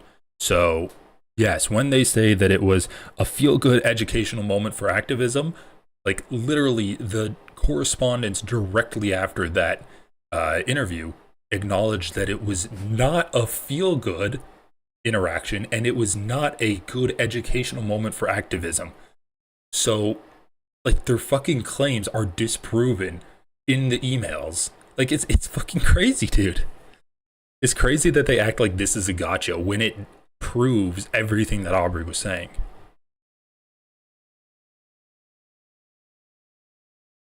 I would have respect if you did that. But nobody ever does that, honestly. Because you don't need to apologize to a Nazi, Dan. Right. This is live. So what do you guys think about that one, huh? So that's how I started my break. Yeah, fantastic. Very good. Very good. By the way, I love the censoring of my name now as a slur. Awesome. Yeah, I'm awesome. Changing your name in my phone to look like that. Censored. I also just like using phobic. All right. Content warning, like kind of extreme bullying from this point onwards when they talk about the Mika's rhetoric video. Like, I know that the bullying for Aubrey was bad, but Aubrey can take it, man. Like, he knows how to take it. He's dealt with this shit before. Mika, from Mika's rhetoric, like, I feel so bad for her, like literally just getting bullied up by her appearance. At least the H3 podcast hasn't gone down the route of bullying Aubrey based off of his appearance yet and being ableist against him. But I mean, the gloves are off for Mika, so this is going to be uncomfortable. Hey, I don't want chatters to say that like Ethan is a Jewish supremacist. Like, we can just leave those thoughts to ourselves, okay? Like, I don't want shit like that in my chat. So Don't post stuff like that again, otherwise you're gonna get like banned. Let's just keep it clean here. As an insult, that rules. Yeah, you're phobic. He's generally very phobic. He's phobic. All sorts. Honestly, part of what motivates me to finish this video I'm working on is all these people. I can't wait to see how angry they are about it. I can't wait. They're gonna be so angry. Oh God, they're gonna be so angry. It's gonna be so good. Yeah, man. Oh, so I'm working hard on it. I really want you guys to see it. You know. You're cooking. So anyway, that was part one of haters. And then this other girl's, if you can believe it, even more ridiculous. I feel like this dummy, Mika, who I had never heard about. I don't know who she is. She's a small commentary creator. Yeah, and small correction, she did not wait for us to go on break. This came out like a week before. Fair enough. Respect. Yeah, respect. Yeah. So her video, by the way, is called ironically, a nuanced conversation on H3 and public perception. Oh, sounds like a really thoughtful, analytical video. I'm ready to watch that. That sounds interesting. Let's take a look at Mika. Let's get some nuance up in the bitch. Who's totally not here to farm clout. Oh. Hi, everyone. And hi, everyone. And Oh God. Okay. So just right off the bat, they're like making fun of the title of her video, a nuanced conversation on H3 and public perception. It's pretty clear that Mika, like, at least was a big fan of the show. Like, obviously before she got attacked. We can take a look at some of, like, the fallout of this shit. So, let's see, I had it here. Yeah, so this is kind of dark. So I saw a chatter say that like, oh yeah, no one's ever made fun of Ethan's appearance before, right? It's like, okay, there's a difference between a guy with 2.83 million subscribers and Mika, who has like what, less than 50,000 subscribers. There's a pretty big difference between those two in terms of stability and your level of insulation from like hatred. And when a channel with 2.83 million subs highlights you and kind of aims a laser beam at you, that is like actually kind of scary. So like, yeah, so she's literally going to quit YouTube, or at least thinking about it. So, okay, here's what I'm doing. I'm going to put out 2 more videos for January. I signed the sponsor contracts like 2 months ago, so I want to fulfill them. After that, I genuinely do not know what I'm going to do. I've always said that if YouTube affects my IRL, I'm stepping away. And that's not a great plan, right? Like if YouTube affected your IRL, you're already kind of fucked, right? But anyway, I guess she's just like mitigating the fallout. The recent events have come very close to that as well. My socials are staying private and I'm not accepting followers because I genuinely don't care for clout and wanted to yap online and pay my student loans. Hell. So it's just like, oh my God, you made a video about a giant podcaster and now the podcaster said you're like a loser ass bitch and now you're crying about it? Like one of these things is not like the other. I mean, okay, this is gonna be dumb, but do we see a little bit of a similarity between Palestine attacking Israel and killing like 1,200 people and then Israel genociding them, and Mika making a very like meek video about the behemoth H3 channel, and then the channel just like nuking Mika out of existence? Like, it's actually kind of, the similarities there are kind of worrisome. Yeah, just give Drac like a timeout. Like I don't need that shit. I don't need people spamming that Ethan is a Jewish supremacist in my chat because it is not relevant to this conversation, and I just don't want to let that kind of sentiment grow where we're attacking people for kind of stuff that's not really based in reality. Like, you can say that Ethan is a Zionist. Being a Zionist does not equal being a Jewish supremacist, okay? It is just another form of imperialism. So we don't need to attack people based off of their perceived Jewish supremacist beliefs. So you can just like ban that guy or time him out right now. Okay, let's continue this video. This is gonna be kind of Let me just show you how not into clout she is. 100,000 views, not bad. 7.6 thousand likes, not bad for a 50,000 subscriber channel. Let's see what her recent other one's doing. 30,000 on the last one, and it's about Trisha Paytas. 40,000 on the one before that. 28 on the one before that. Damn, girl, you picked a good topic. Well, let's have a nuanced conversation. I mean, what's so funny about this is, A, why do you give a fuck? Like, people are going to make videos about you. There are literally like thousands of videos about you at this point. You can't, it's completely meaningless to be like, oh, you made a video about me for views. Yes, that's why people make YouTube videos, for views. And then saying that she's targeting you for clout, when you look at her content and like you are one video in the last like 10 and the other 9 are about different subjects, and you're like, oh, she's obsessed with me for clout, she's just doing this for clout. If she's doing it for clout, why wouldn't she make her entire channel about you? Which is what I'm doing. I'm doing it for clout, Ethan. I'm just doing it because you're a fucking asshole and someone needs to go through your shit. But let's go through this Mika's rhetoric video. Let's have a nuanced conversation. Hi everyone, it's me again. And no, you're doing fine. I just think like people can watch and enjoy and not be part of the chat, and it's going to be better for everyone. So don't worry about it. today, I'm genuinely the most terrified I've ever been to ever talk about anything. Once again, she's already making herself the victim. How many? She hasn't even said 10 anything. seconds in. We're 10 seconds in. No, but she's already setting this up like, I am so victimized by Ethan, I haven't even started the video. Yeah, I mean, if you're talking shit about somebody who is like, has a reputation to responding to critics, you should be scared. I mean, especially, she does zero research in the well, not play. I'm gonna hit myself.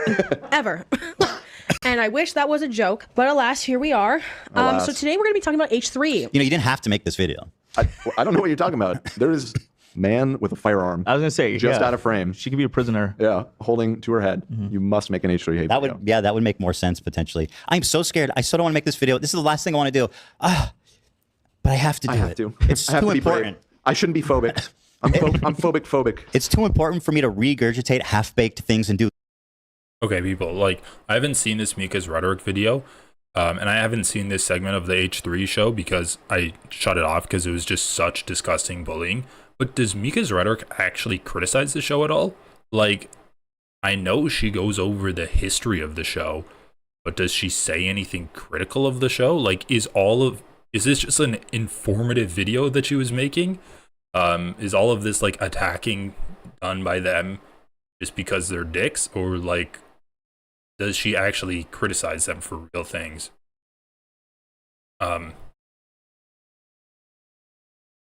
It's just weird.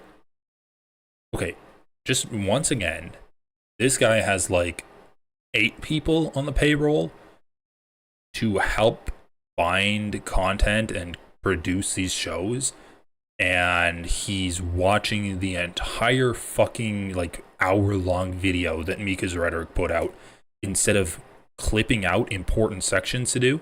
Like, the majority report has 2 producers and 2 hosts, so that's 4 people, so it's less than half the amount of people that the H3 podcast has.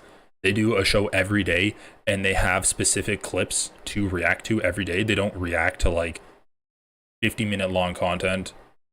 I mean, whatever. I guess they're a serious show, and these guys are, I don't even know what these guys are. Like, I can't even say they're fucking actual editors. Okay, so anything about Mika's rhetoric? I guess we'll find out eventually. No research. And I'm just going to talk about my feelings, my thoughts, the complexities, where I've been. Maybe I felt like I've been too complacent in certain things. I felt like I've, maybe run a little bit too much defense, and where my thoughts are now, and kind of my perception on the general audience perception, how things have changed. And yeah, everything's looking good. I look pale as hell. I think my makeup looks like Doki. I didn't want to say it. I'm just kidding. Nah, that's pretty eyeshadow. I didn't really even. I didn't. No, her makeup's. Yeah, It's a nice I'm just color. kidding. I'm making a joke about her self-deprecation. Yeah. She looks great. Ethan's like, yeah, you look like shit. And he's like, oh no. And then the crew actually pushes back, and he's like, I'm just making a joke about her self-deprecation. Like, no, dude, you're literally just insulting her. You're not making a joke about her self-deprecation. Kind of crazy. And then I just want to put this out there. Like, she made an hour-long video about her thoughts on the podcast, and Ethan is using that. He's just like responding to her. Like, I don't understand the point of Ethan reacting to this. Like, I understand why he would react to Aubrey and release the emails. That was a guest he had on his show. He got kind of called out in a very succinct way. They got a lot of attention. This woman released a video. It got like 100,000 views, which is twice the amount of subscribers she has. That's not out of the question. That didn't go like crazy viral, right? She has 50K subscribers, made a video that got 100,000 views. And Ethan wants to react to it because why? He thinks he might be portrayed negatively in the video. Like, and he says that she's clout chasing. You don't think, I mean, it's not that, it's never Ethan's clout chasing by responding to this drama and whipping this drama up into a bigger topic of conversation where it's like, now my crew is going against your crew.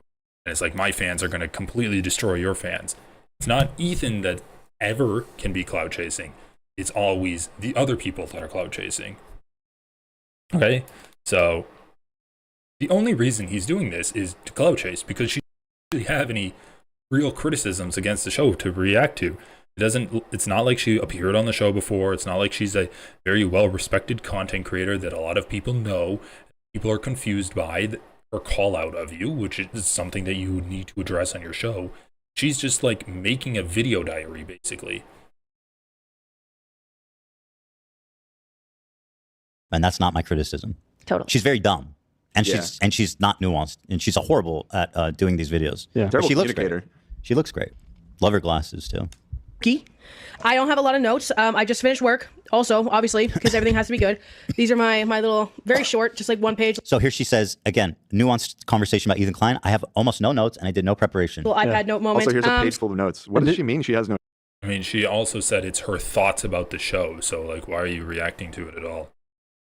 Notes, and then holds up a fucking notepad full of notes. This is talking about. She leans on this throughout the videos. Like she says something outrageous, and then it's like, oh no, this. But keep in mind that might be wrong. This is just a conversation. I don't know. Yeah, I don't actually have no clue. Which goes against the beginning of this video. Right. Exactly. This is a nuanced take. It's just a conversation. She's like a modern day Martin Luther opposing the church. This is This is her opus, man. This is her life's work. Yeah. So pray for me, I guess, in advance. Links. Well, listen, again, you didn't have to make this. Prayers up. Nobody's praying for you, lady. I'll pray. I'll send her a little prayer. I'll send you a prayer, all right? Yeah, I'll fucking send you a prayer. Whatever that means. It's almost as if she knows something's wrong about making this video. Yeah, exactly. She's uneasy because she's talking shit about somebody who's probably going to respond to her, and she's. Bro, what shit has she talked so far? She literally said, yeah, I'm going to like make a video of my thoughts on the H3 podcast. And you guys are making fun of her for being like, well, I hope I don't get pushback and criticism, and I hope I don't get like harassed online. So like, why would you even make the video then? It's like, well, you guys are causing the harassment that she's going to experience. Like, this is fucking insane. Like, what is happening here? The crew's like, haha, you think you're going to get harassed? Well, we're going to harass you then. I mean, it's like the fucking bullies on A Christmas Story, where they're only bullying people because they want to be bullies. Like, what the actual hell is going on in this podcast studio? Like, why would you make the video then? Why would you make a video shit talking us then? She's making a video with her. She hasn't shit talked you at all. Respond to her actual. Respond to the criticism that she's levying against your show. So far, all she said is, "I hope I don't get harassed," and these are my thoughts. That's literally all she said so far. And then they're going to be like, "Well, you take so long to say anything." Well, then clip out the fucking criticism. You have 8 people on your payroll, dude. What? Once again, your laziness is not an excuse to shit on this content creator. If you don't like her content, you don't have to react to it. Just like how you say, you know, she doesn't have to make this video if she's worried about harassment. But of course we're going to harass her. If you don't like how long it takes for her to get to the point, you don't have to react to it. Scared, and like that's justifiable fear because you're doing something wrong. Yeah. And here we are. Risk reward. Yes, making a video with your thoughts on a major podcast is doing something wrong. I haven't heard one actual criticism so far. Okay, all it's been has been belittling, and bullying from the entire crew. I guess Olivia stood up for her makeup. Channel, all that kind of stuff, all down below, including the link. But again, no matter what I say, it doesn't matter because they win no matter what. She probably got a ton of subs. Pull up her social blade. I bet she got a ton of subs. She got a ton of attention for it. And by the way, it's objectively a terrible video. It gets virtually everything wrong. It's not researched. It's not well thought out. Nothing she says is backed up. Everything she says is hedged. It's a terrible video. And somehow, people come, they sub, they support her. And no matter what I say on this episode, those people are still going to be like, yeah, girl, you got him. And now she got new subs, To my wonderful, beautiful patrons and members. Names on the screen. Also, while I'm at it, because, this might be the end of my days anyway, I'm about to hit 50,000 subscribers. Okay. So if you could be so kind as to perhaps participate in such I wonder if this video has anything to do with that. She wants a little boost to hit that 50K, huh? A little interesting timing. Check her social blade since she put out the nuanced video about me. That'd be really sick. That'd be really nice of you. Is that, let's see, this is I never ever bring that up. Oh my God, that's her biggest because day. I think it's weird. I think even being called a I got a subscriber. Oh my God, you guys, she had like such a, this has to be it, right? It's from December 15th. Yeah, it was December 10th or something with the video. Let's see, 3 weeks ago, December 11th, 11th. Oh my God, you had your biggest day ever, girl. I'm so proud of you. Who could have ever seen that coming? I'm excited. I haven't watched this yet. It's one of the few times on the show I haven't watched something first. Yeah. Most views, most subs. Fuck yeah. Well, let's see if it was worth it. We'll see. Content creator's weird, especially because I work like a people job. Yeah, as I'm not a person, but anyway, you know what I mean. So yeah, participate in the student loan paying trade because that's where we're at. Your video's already fucking boring me. Get on with it. Dude, now we have a while. while. I don't. So Star once said. Oh, it is time to get in the doc if you want to skip. I have sort of like a layout of hold on. I thought maybe I started from a different area. Disclaimers. Oh yeah. I'm telling you, it goes for a while. 6 minutes of here's disclaimer. Here's conversation. Okay, let's start with. I mean, their main criticism so far has been that she takes a long time to actually get into her criticism of the show. Like, what would have been a great way to save yours and everyone else's time? Fucking edit your content.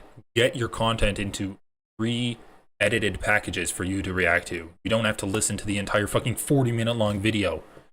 It's literally just rambling and you're like, nah, this is fine. Let's just raw dog the video. Conversation. Oh. There's some sideline talk going on over conversation. Here. There's a moment. Before you skip the disclaimers, I think that there's a moment that we don't want to miss in the disclaimers. Yeah, it's at the 408 if you don't want to sit through 6 minutes of disclaimers. I feel like to her, the disclaimer is like a TOS. If you're going to watch and react to this video, keep in mind this and this and this and this. So she's like pre-planning her I argument. didn't say the name of the show. Yeah, exactly. I didn't say the name of the show. It's like, I wasn't prepared. I've been working all week. I didn't do any notes. By the way, look at this. Adam McIntyre, this fucking little rat, made a 47-minute video based on my Instagram story. I responded one story. To be fair, he did say that if she made a video, you have a right to say something. He said that in 47 minutes? Ethan, he just watched her video. Ethan, we just talked for like an hour and a half about a guy's like 2-minute TikTok. Dude, I'm just saying, he's juicing. Like I can't hold that against the guy. No. Hold on, Dan. God. Okay. Why not just react to the Adam McIntyre video? I mean, you're reacting to a 40-minute long video that Mika's Rhetoric did. Adam McIntyre has way more subscribers than her. React to his content. And I think it's interesting. I kind of watched one of Adam McIntyre's videos, and it was about like Ethan Klein copyright striking people, and he's like, yeah, well, Ethan Klein never reacted to that video, so I guess it's true. And it's kind of funny, right? It's like, I guess that's why Ethan's not responding to Adam McIntyre, and instead he's choosing these like tiny content creators like Mika's Rhetoric, who made a 40-minute long rambling video where he can just ignore kind of any substantive criticism coming his way and just bully her, right? Like, instead of actually responding to creators his size, like how big is Adam McIntyre's channel? Let's take a look. Adam McIntyre. That's how you spell it. Adam McIntyre. God damn. Bro's got good makeup. Hopefully I didn't use incorrect pronouns. Let's see. Several loads.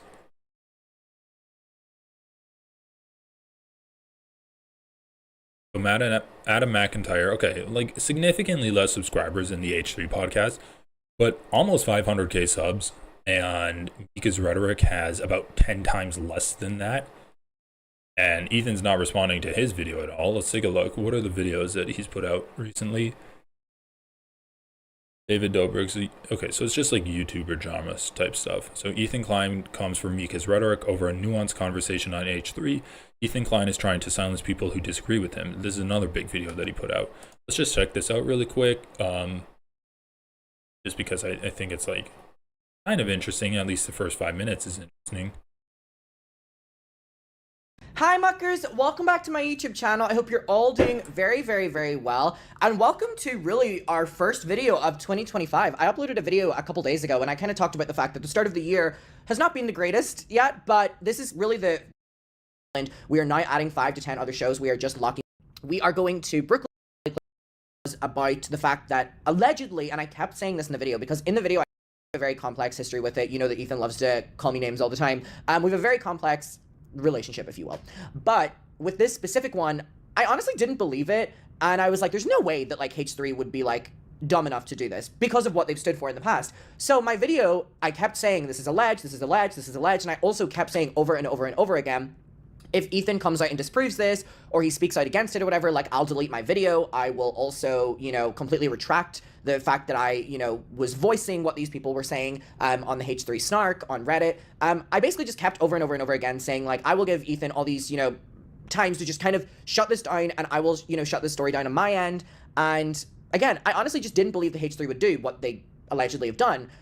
And so there was no response at all. And I was a little bit like, huh, because I feel like, you know, Ethan loves the chance of coming for me. So I was like, he would enjoy disproving me, but that never happened. And if anything, on their show yesterday, I was just sent a clip where they're, you know, coming for Mika's rhetoric, and Ethan brings up my video reacting to Mika, and like kind of comes to me a little bit, but it's kind of like a joke, and then Olivia and Dan kind of shut it down, and then they didn't speak about me again. So I thought they were then going to address the video that I made on what they're allegedly doing with the snark, but that didn't happen at all. And we've like gone past the time of when they would normally address something like this, so I'm like, damn.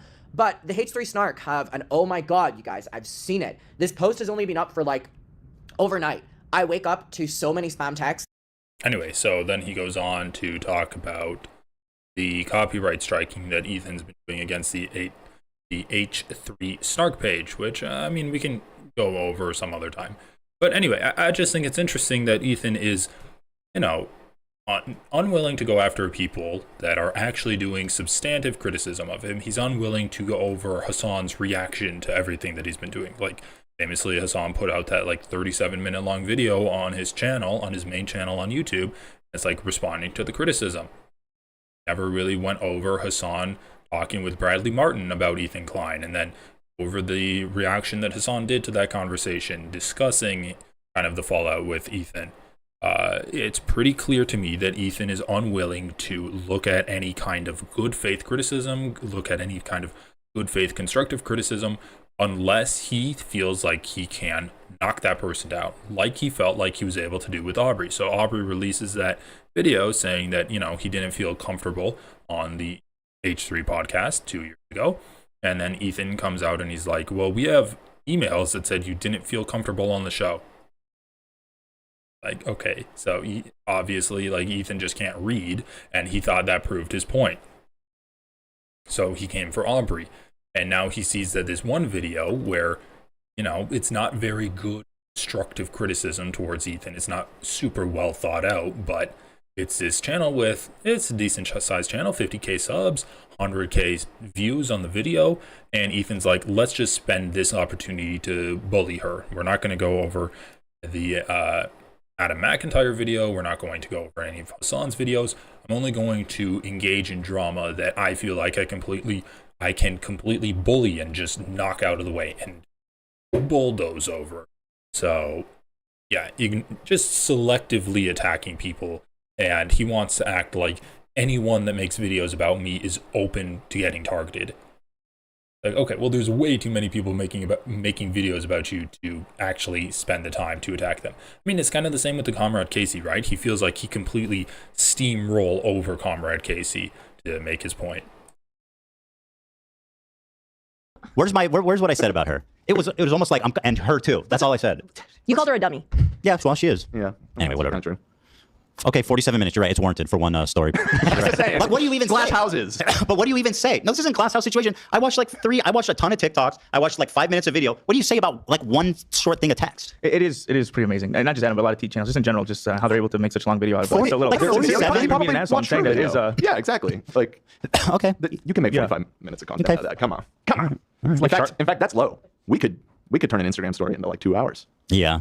I mean, dude, Ethan's criticisms are so weak, so watered down shit. It's like, oh, you made a video about me, you're clout chasing. Oh, you made a 47-minute video about me, well, you're clout chasing.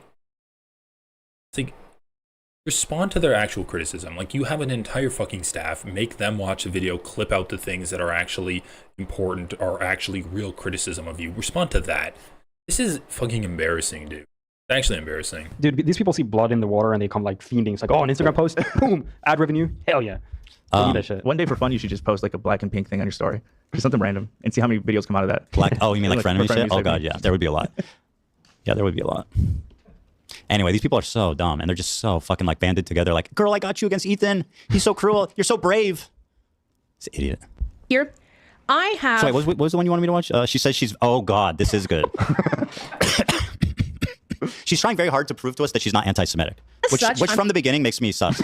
But here, listen to this. That has all the different colonialism essays in it. But as such, I'm not going to dive super deep into the politics specifically. I've also vouched for Jewish people in my videos. I've talked about how a lot of... You vouch for Jewish people? That's so nice of you. I can't believe that you would stick your neck out for Jewish people on your channel. That is so brave, girl. We know you don't hate Jews. You stood up for that one of them sometime somewhere. There's the sussiest jump cut there, too. Right before she said Jewish. What it looked like she said something brain-dead comment. Into the politics specifically. And once again, remind y'all, people watch this and we're like, I'm subbing. This is good shit. I've also vouched for Jewish people. Yeah, what was that? She cut straight up to Jewish people. She said the K word. She's like, nah, I gotta change I gotta change that. I vouch for Jewish people. Like, yeah, this is just such gross stuff, right? Like, obviously what she's trying to say is that she's made videos on anti-Semitism before, and the reason I know that is because she literally says that in the next fucking sentence. But these guys are like, oh, she cut before saying Jewish people. It's not that she looked this way or like coughed or cleared her throat or just swallowed into the microphone and she wanted to cut that out. It's that she said a slur for Jewish people. Just like, holy God. Hey, we're not gonna get through this whole thing. I do get anti-Semitic vibes, and I know people laugh when I say that, but I'll show you. There's a lot here. Oh yeah, I do get anti-Semitic vibes. There's another part that it's very like, uncomfortable. What are you doing? Yeah. My videos, I've talked about how a lot of conspiracies lead to like fringe conspiracies. Bro, she's literally like, I vouch for Jewish people in my videos, and Ethan's like, I get anti-Semitic vibes from her. And he's like, well, there's another part. Okay, well, let's get to the other part then. Lead to anti-Semitism. Yeah, I talked thank about you, girl. Thank you so much. You're saying we didn't do 9/11? Yeah. She says we didn't do 9/11. Thank you for sticking your neck out for us, girl. I've stuck in my neck out for dumb idiots before, so I'm not going to claim to be your hero. Oh, that's nice. Yeah. I've stuck my neck out for pathetic loser morons before. You know. She's Oscar Schindler, dude. Yeah, exactly. We got to build her a statue in Israel. I vouch for Jewish people when I was. Okay. Really gross stuff. So like, she's like, yeah, I've made content against conspiracy theories before. And they're like, oh, you want to be Oscar Schindler. Also, okay, I just have to repeat this one thing. I'm not going to claim to be your hero. Oh, that's nice. Yeah. I've stuck my neck out for pathetic. Thank you for sticking your neck out for us, girl. Thank you, girl. Thank you so much. You're saying we didn't do 9/11? Yeah. She says we didn't do 9/11. Thank you for sticking your neck out for us, girl. I've stuck in my neck out for dumb idiots before, so I'm not going to claim to be your hero. Okay, that needs to be a soundbite, right? I've stuck in my neck out for dumb idiots before, and I'm not going to claim to be your hero.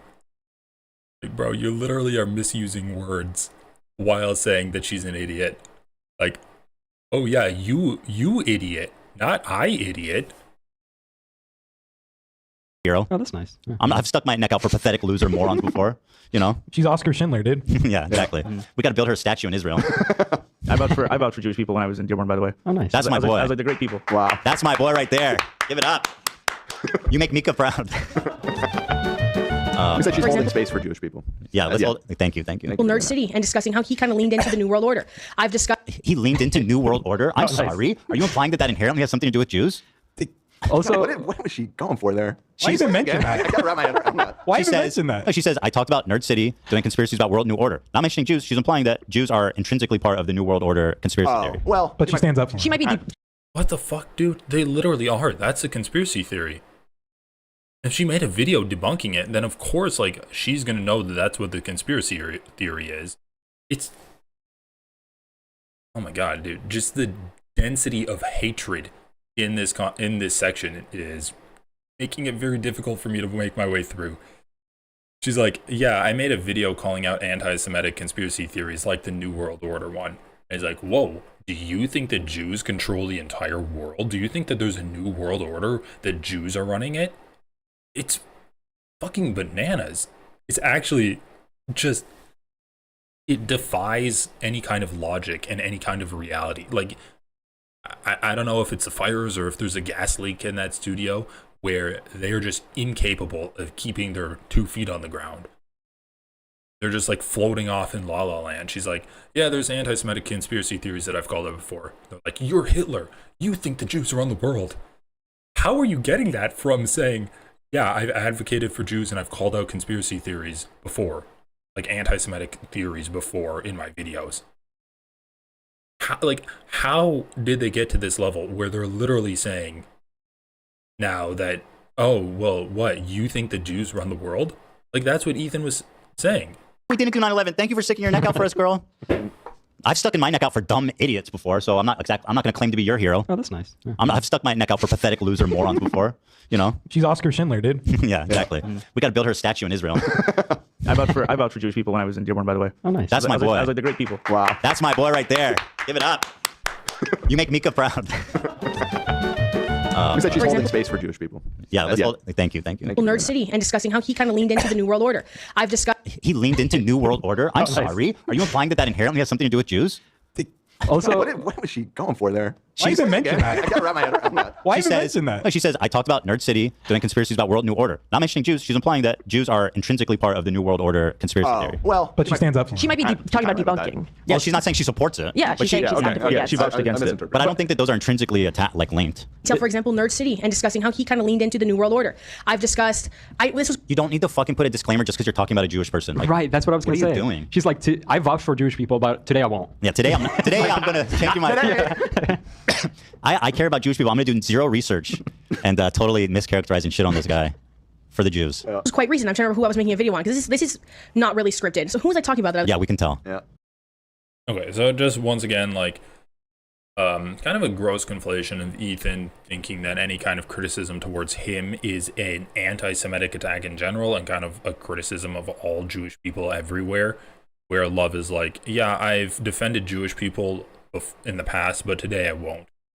It's like, well, attacking, like, debunking anti-Semitic conspiracy theories is not the same thing as, like, never criticizing anyone who's Jewish, right? Like, you can criticize someone who happens to be Jewish for things completely unrelated to their Judaism and be morally consistent by debunking anti-Semitic conspiracy theories in the same breath. So, yeah, what they're doing on this podcast, like, it is just, I mean, Ethan's been hiding behind crying anti-Semitism for at least the past couple of months, right? Where, I mean, even before then, probably, I guess in the past year, since October 7th, he really has been hiding behind, like, the calls of anti-Semitism. If you criticize Israel, you're being anti-Semitic. If you criticize me, you're being anti-Semitic a lot. They'll say that, like, if you're calling me a Zionist, that's basically anti-Semitic, right? And then he does also conflate his positions to positions that all Jewish people have. Just every chance he gets to do. So that those conspiracy theories were coming up. So you can cut this part. This is an edited video. Exactly. She's been cutting. She's like, oh, this is unscripted, by the way. Anyway, so this is a nuanced conversation. Who was it I was trying to think of? It's based on what they told me. Why are you even leaving that in? 45 minutes? So trying to edit this very minimally because I want this to be a conversation. Good. That's another good way of sidestepping any responsibility. It's just a conversation. Let's have a conversation. I say let the conversation begin. 2025 got me already heated from our first fucking day back, man. I'm telling you though, these checks are no longer cashing. That's been my thing and will continue to be my thing. was I talking about Well, that's actually not true. They cashed in. But I'm going to respond anyway. Jeffree Star, of course. Jeffree Star Does that talking have to do with about Jewish? the Illuminati and the elites in Hollywood and all that kind of stuff. And I brought in the fact that usually that's implicit of anti-Semitic stereotypes. I've talked about education and the importance of not falling into those things as a result. And the Red Pill movement and its links to anti-Semitism and its links to I love Islamophobia a lot of the time too. I eat bagels every Sunday morning. I love Casey Neistat videos. Young Frankenstein, one of the funniest comedies of all time. Fantastic. Airplane. Oh, come on. Naked Gun. I even know a Jewish guy. Happy Gilmore. I mean, oh my God. I think I went to school with one. To a certain degree, anti-religious. I mean, what's funny about this is Mika's rhetoric is listing off anti-Semitic conspiracy theories that she's covered and assumably debunked, right? That's just listing off 2 anti-Semitic conspiracy theories is way more fighting against anti-Semitism than the H3 podcast has ever done in their entire, 15-year run. Have you ever heard Ethan Klein talk about Jewish conspiracy theories and then debunk them? I mean, I guess with Dan Bilzerian, who said that the Holocaust didn't have 6 million Jews die in it, and Ethan's like, that's wrong. Okay, great job debunking that conspiracy theory, Ethan. Religious sentiment as an act of evil and vice versa too, as in a weaponization of religion. So I just want that to be a clear stance here. Operation Olive Branch, Master Doc, also linked down below actually, now that I bring that up. I just know that because I have such What it was? Is that an anti-Semitic olive branch? What is that? Olive branch? Yeah. What was Operation Olive Branch? Oh, olive branch is just a symbol of peace. Oh, sounds anti-Semitic. It's not. But I've got you. It's not. It's a very Israeli, Middle Eastern symbol, the olive branch. Yeah. You never know. Very That actually is what it is. I think she It's a should nonprofit. have split up her timestamps. She should have did disclaimers and then I'm not anti-Semitic timestamp because this is a long one. Yeah. This is a big disclaimer.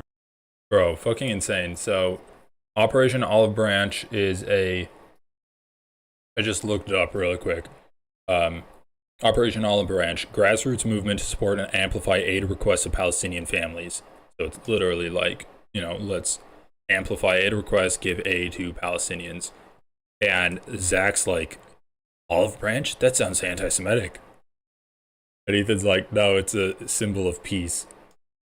It's like, dude, these people are so unhinged. She literally mentions an aid organization and they're like, you hate Jews, don't you? She mentions going after conspiracy theories and they're like, you're anti-Semitic. You believe in these conspiracy theories. Nothing that they've said in this entire segment has anything to do with reality. We've been watching this for 15 minutes now. They haven't said anything that even remotely is in contact with reality at all. She literally says, hey, dude, okay. It's one thing to say I've never heard of Operation Olive Branch because that, I'm assuming, popped up in the last year since October 7th. I've never heard. This is the first time I'm hearing it. But to have never heard of the phrase olive branch, I'm offering you an olive branch, it's a symbol of peace. And to think, okay, so it's one thing to have never heard of Operation Olive Branch. It's another thing to have never heard of an olive branch, as a metaphor. So in one thing, you're normal. In the other thing, you're actually an idiot. To have never heard the metaphor Operation Olive Branch, you're an idiot. And then it's a completely another level to hear the term olive branch and think it's anti-Semitic. How the fuck do you think olive branch is anti-Semitic? How stupid and how hopped up on Zionism do you have to be to think that the 2 words olive branch are somehow anti-Semitic? And you have Ethan Klein, who is one of the stupidest people on the internet, being like, no, it's actually a term for peace. It's a very Israeli term. It's fucking hilarious.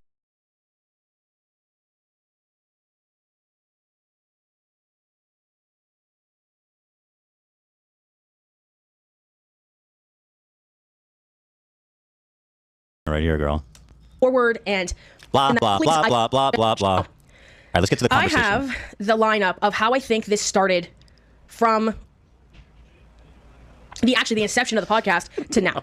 So this will be, I guess, a chapter. I'll talk now. My disclaimer. By the way, you'll realize after watching this that she's also been a longtime fan. That somehow now thinks everything I've done. From what I can tell, a day one fan. Yeah, she tries to act like she was just randomly there. Yeah. Yeah, and it's so weird because she keeps getting such like basic things wrong, and she's a big fan. It's so confusing to me. She's just a liar. It's Maybe, exactly, maybe. They're just lying. Yeah. That's it.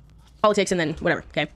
And if people think that I'm weak in that regard as well, I understand, honestly. What? And I also have like a The thing is like she's hedging super fucking hard because even though she opened this video saying she's so terrified to make this video because of you, the reality is what she's actually afraid of is her fellow snarkers because they are the first ones that are going to turn on True. her and bite her fucking head off for not going hard enough or focusing on the right things or running whatever. defense for E star. Yeah, and she might not even realize it, but that is what you're doing. Oh my god, Jacob, that actually cracked me up. Like when settlers you kill all farmers. Jesus Christ, that's dark. Okay, holy shit. Oh my god. It's a very Israeli term. I guess it is an Israeli term.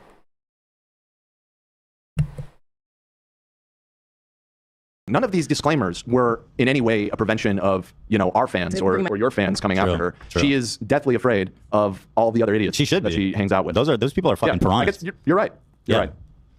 My mental health is very silly, but again, I just want to be honest, right? I have a pretty intense anxiety disorder. Here we go with more fucking hedging. What the fuck? She's so scared. She has anxiety. Then get off the internet. If you have anxiety, just go off the internet. Yes, this is not healthy. You for someone didn't with need to severe make this anxiety video. Disorder. You should not be a YouTuber. And shut up. It's not my problem. I don't care. Okay, just say what you want. Holy fuck. She gives like 50 reasons to not make this video and still fucking makes it. It's crazy. Yeah, it's like a full terms of service. That's actually what was on the paper. Reasons why not to make this video. Pros, cons. Yeah. The pros probably are pretty heavy, Pros, though. views. Yeah, views and subs. Somebody said she's point phobic. Get to it. True. Like that. The only time I've contemplated quitting the internet with like certainty was in reference to discussing Ethan Klein before. I have no idea who you are. Apparently, her talking about me made her want to quit the internet. I've never heard of you. I know anything about you. I've never talked about you. If it made you want to quit the internet, maybe your intuition was right. So we couldn't find a video of her talking about you previously, but I remember that one girl who was always tweeting about you was Mika on Twitter. Her name was Mika, the one you called out before. Oh no, there's no shot that was her. Yeah, I think it's just a coincidence. That girl is.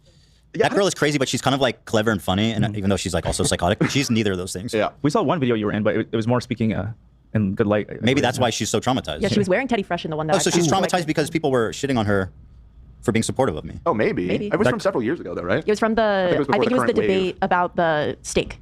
Yeah, I was with XQC. Oh, right, you're talking about the XQC thing. There's no problem there. And I was treated in a way that maybe allegedly in Minecraft could be who? considered harassment. By who? Not even our fans, probably. By fucking people that hate me. Because they were making an account where they were dedicated to like saying all this. I'm sorry, we gotta fast forward. This is it's just too much. Like they're pausing every fucking 5 minutes or 5 seconds, and they're criticizing Mika for taking too long to get to the point. So let's just get to some actual clips that she played. Oh, I left the oven on. The podcast came out. A lot of people criticized Ethan for being really unprofessional. There was also a lot When of. she says pocket, she's going back to like the beginning of time. Yeah. So, and this is what I've gathered is All right, that going it back. seems like This she is was a long like journey ahead. a day one. Yeah, I know we're like 8 minutes into this fucking video. Has Ethan not seen the video? He's like, oh, when she says that she's going to do a history of the video, is she going back to the? I thought he watched the video. Like he's been saying that the points she makes are so dumb. Did he not actually see the content that she put out? She seems to be a day one podcast watcher. She says that she remembers how the podcast was at the beginning. So like this is literally like. Did it start off where everyone was mad at me? That's not true. They just. No, but you remember the early episodes. It was yeah, different energy. It took yeah. a while to figure out what the show was. I mean, I think that's valid what she's saying. Maybe this is the nuance. Look, we're having We're nuance take on nuancing. this. We're Yeah. nuancing. Also, I feel she was watching semi recently because she knows who I am. Yes. She says me by name. She reads Snark though. Oh yeah. This girl admits to reading Snark. If nothing could be more embarrassing than that. Yeah. Why is it a gotcha that she watched a podcast recently that she's making a video about? Of course, you'd be watching the most recent episodes to actually get the content for your video. I don't know why they're acting like that's a gotcha, but maybe I'm just being nice. Maybe I'm not internet brained enough. You know. Go ahead, Mika, girl. You talk. really famous clips that came out of there, such as Ethan Klein being like, "I love you, say the N-word," and then just saying the Yes. N-word a bunch of times. Yes, we know. That was like 12 years ago. Literally, how long ago was that? And by the way, just remember, you've been watching the show since that fucking happened. It sounds like you watched it happen and then kept watching. Right. So clearly she didn't have a problem with it until she realized that, I was offended. I just didn't realize until right now. Shut up. Wait. Okay, I don't know like if we've been missing context, but it seems like she's giving a history of the fans' perception.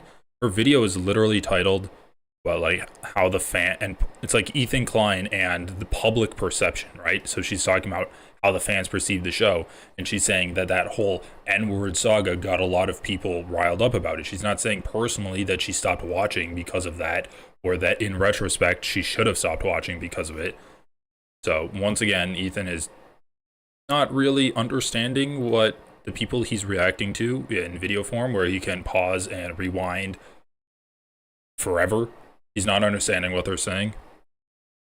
Nuancing. Also, I feel she was watching Semi recently because she knows who I am. Yes. She says me by name. She reads Snark, though. Oh, yeah. This girl admits to reading Snark. If nothing could be more embarrassing than that. Yeah. You know? Go ahead, Mika, girl. You talk. Really famous clips that came out of there, such as Ethan Klein being like, "I love you, say the N-word," and then just saying the N-word a bunch of times. Yes, we know.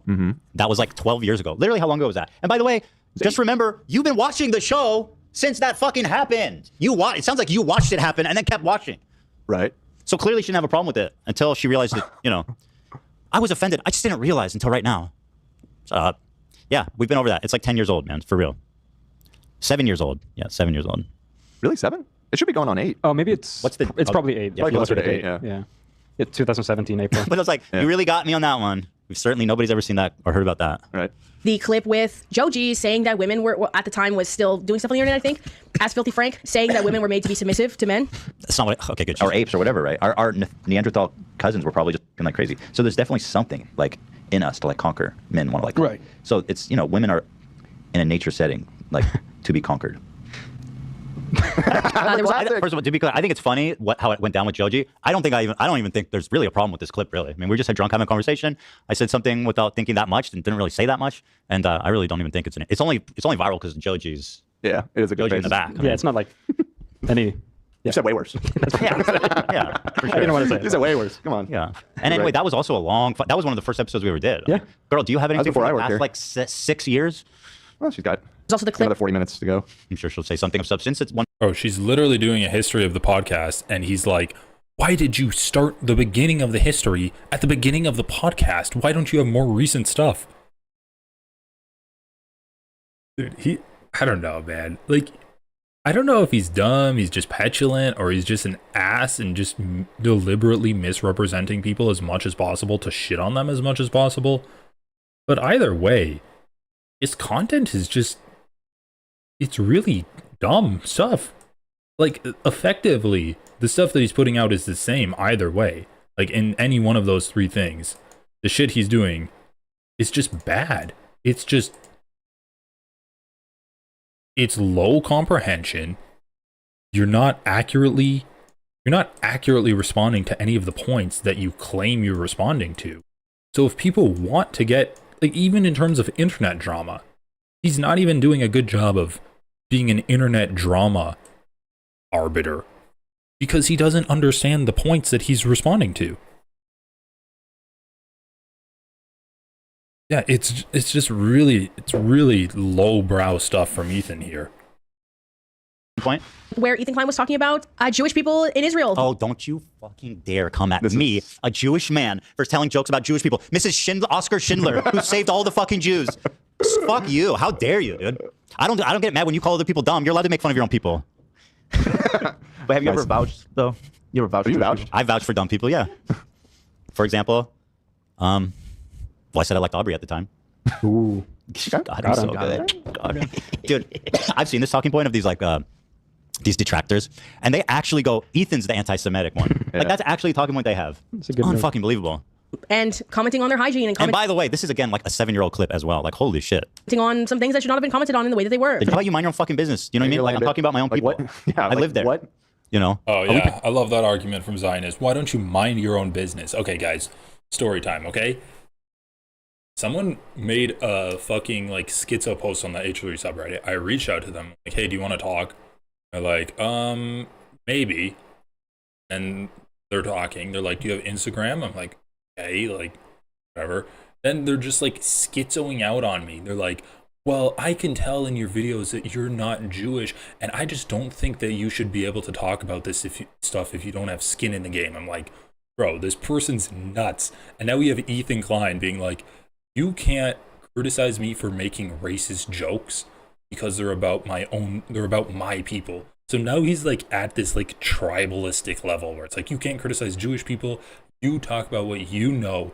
Don't talk about shit that I know. Stay with your own people. I'm going to be talking about my people. Yeah, I lived there. You can't talk about Israel-Palestine because I lived in Israel. And guess what?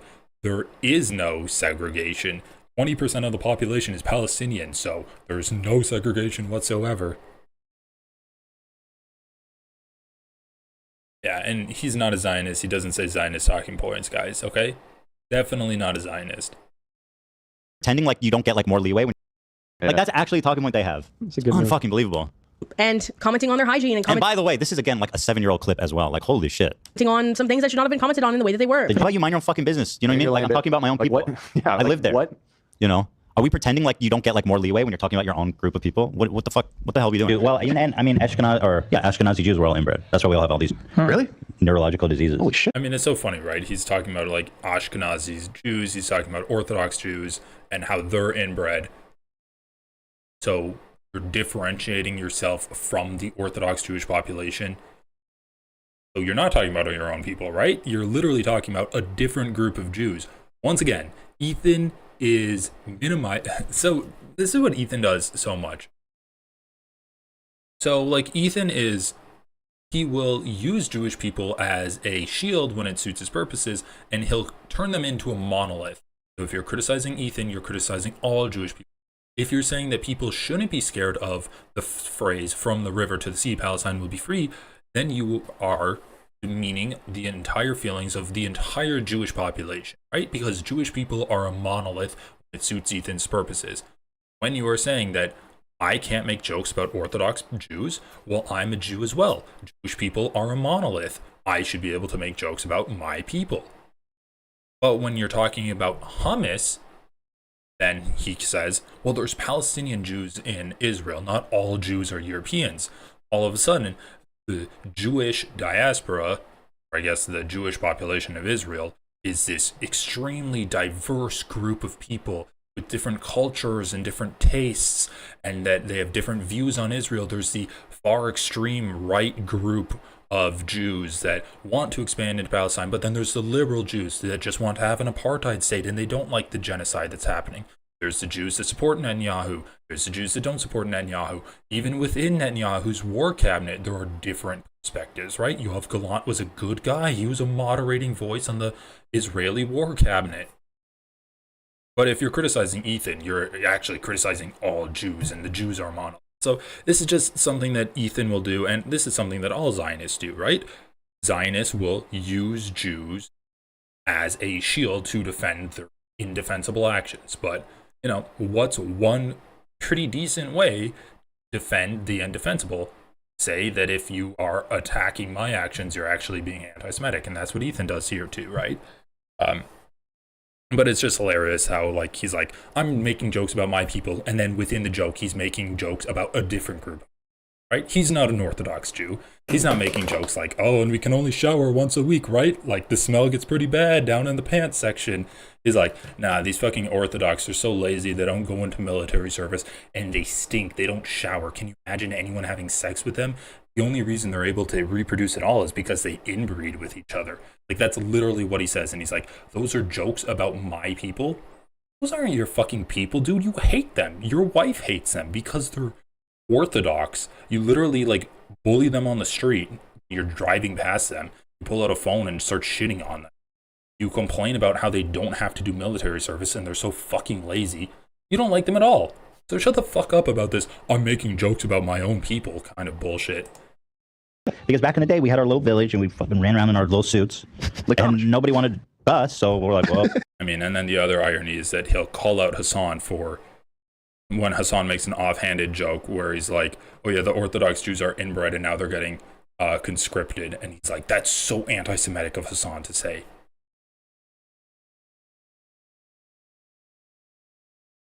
Other. And to be honest, there's like stinky suit where like, bro, you have to be very generous to fuck Hasidic Jew. I still believe that, man. I stand by everything I said in this clip. I've been in Israel. I lived there. I know what I'm talking about, man. Those guys are wild looking. Okay, Mika, prove me wrong. Go have sex with a Hasidic Jew and report back. You tell me I'm lying. How would I know? Oh, well, gonna say to that. I mean, well, I've lived in Israel for 5 years, so they wear the suits, they got the hats, they don't shower nearly enough. When it's a million degrees outside, they rock the black suit. They stink, bro. They stink, and you know they don't shave. You seen their face? Imagine what their dicks look like. Wait, I always thought those were like. That's funny. You seen the beards on those guys? Imagine the mane flowing from their balls. That's funny. Sorry, Mika. That's called a joke. Fake. No, Those are real. Those are extensions. Those Also, are let's be real. real. I mean, I'm Israeli. I'm half Israeli. I'm an Israeli citizen. Like, You're imagine being a- watching this and getting offended for Israeli Hasidic Jews. Being a little phobic. you're a little What the phobic right fuck now. are we doing here, Mika? If anybody, I mean, those suits, it's like from the 18th century Poland, right? It's much colder. Put on some shorts. That's what I'm saying. It's much colder in Poland than it is in the Middle East. I am not kidding. They walk around in full layered black suits in the dead of Middle Eastern summer. Right. That'll do. Like, even the ones in New York, it's cold in New York. I get it. Yeah, it's good for But it's hot as fuck out there. They walk fast too. I don't know. You notice that? The Hasidis, they walk super fast everywhere they go. It's good. I have never noticed that. And their coat's flat behind them like they're a Jewish superhero. That's kind of cool. That is pretty sick. That smells. Yeah. I was thinking to being sick, not to it. What? What did you say about me? You said it really.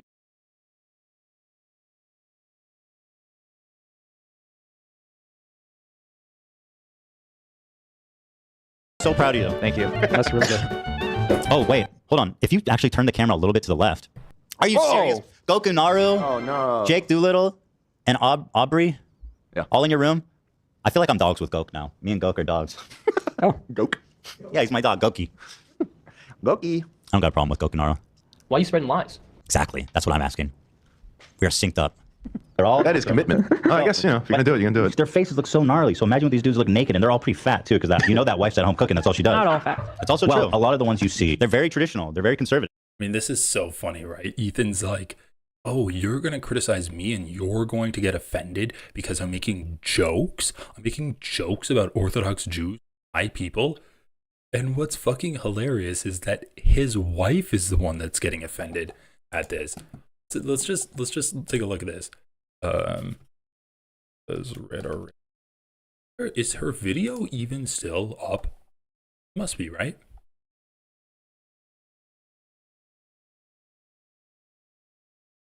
Yeah, a nuanced conversation on H3 and public perception. Let's just skip to the part where they're today, talking about. I am genuinely the most terrified I've ever been to ever talk about anything. How would I know? Yeah. So we're like, well, each other.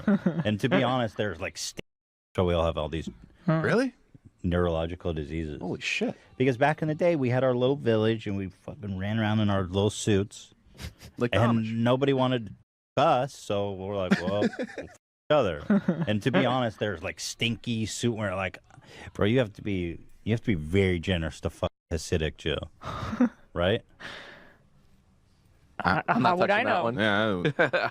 How am I going to say to that? I mean, well, I've lived in Israel for 5 years, so they wear the suits, they got the hats, they don't shower nearly enough. When it's a million degrees outside, they rock the black suit. They stink, bro. They stink, and you know they don't shave. You seen their face? Imagine what their dicks look like. Wait, I always thought those were like fake.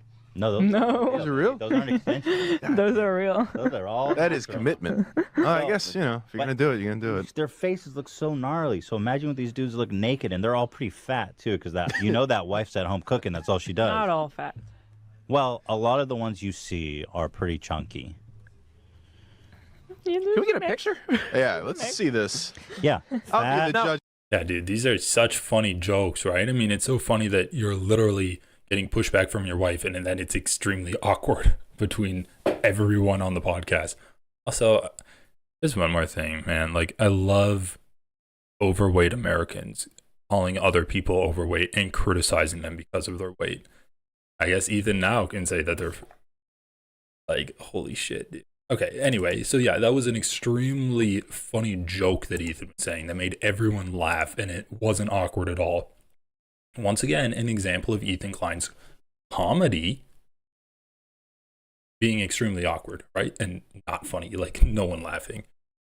Yeah, his wife did not enjoy that. She's like, why? Yeah, I don't know.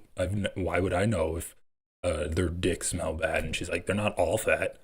And he's like, oh, well, imagine someone getting pissed off that I made jokes about Orthodox Jews. Like, dude, your wife did not. The women do not work. They are pretty chunky.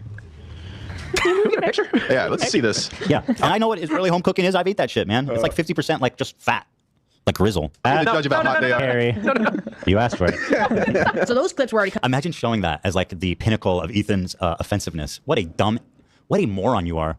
Golly. Fuck me, man. Golly. What are those in the back? Marshmallows? What are those called? Squishmallows. You know who collects those? My 5-year-old son. Grow up. Whoa. Stop. Relax. Easy. That's too far, bro. Easy. You know who They're else pretty collects chill. those? Easy. They're chill. You collect squishmallows? I love squishmallows. Okay. Girls love squishmallows. Let me just put it My like dog that. sleeps on them. Every time I see those in the mall, I love you, Olivia. But every time I see those in the mall, I tell Lena I'm so happy they're not one of those girls that likes those things. But That's right. It's fine. Because I know like majority of girls do it. I just like to hold it. Like feels nice. They are so expensive too.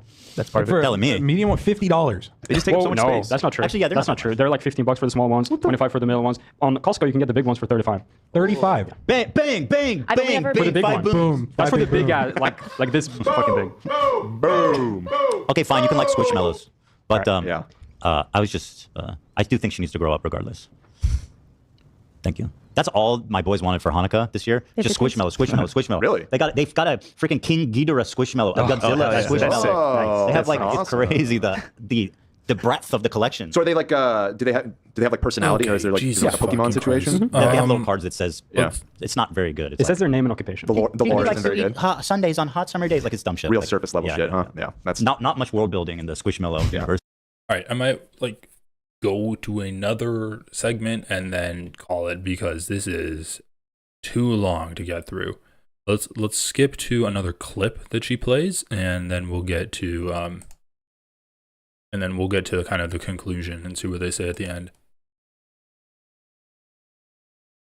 TikTok, where it was someone prolapsing through a pair of shorts or something, and he was like, "What's going on? Is this COVID or something?" Like, So I it haven't became a seen meme because everybody's like, Howie Mandel, the known like germaphobe or whatever, plus like just beloved TV host, just not having any idea what he's looking at. He says he thought he sat on something, which I guess You kind of saw makes that sense on in our context. show. That's where he said it. He said it on our show. Because there's no other universe where Howie Mandel would just be doing that.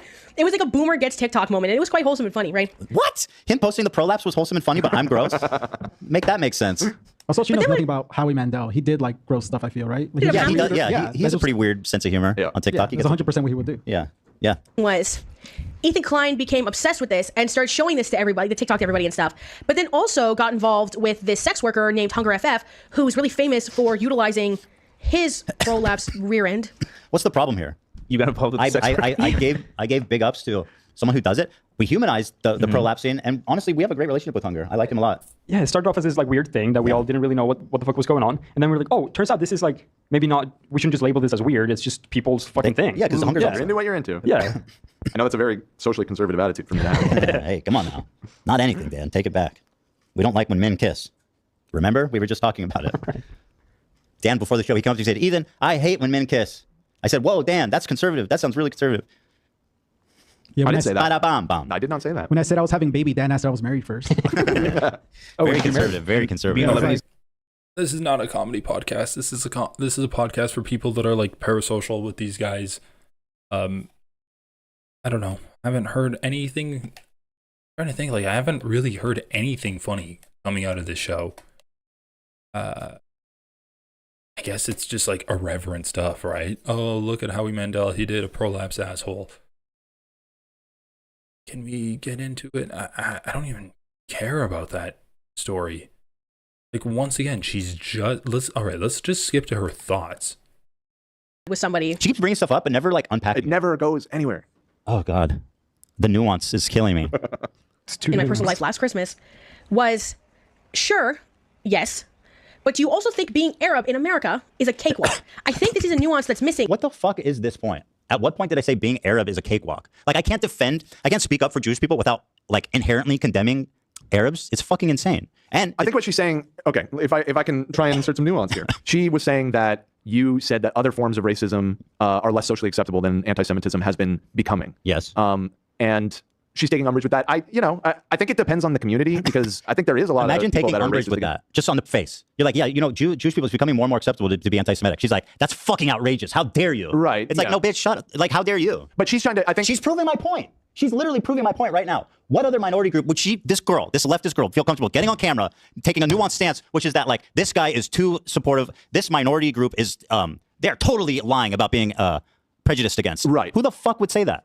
Nobody. But I think what she's going to say is that there's plenty of like anti-Middle Eastern or anti-Arab racism that some people find socially acceptable in the way that you are criticizing.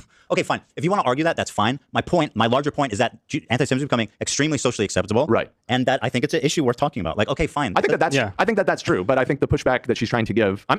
Let me make the video next time, Mika. I can articulate your point way better. I know. Why aren't they just playing her video? Why are they having Dan defend it? Like, if her point, I don't even know what the fuck they're talking about at this point.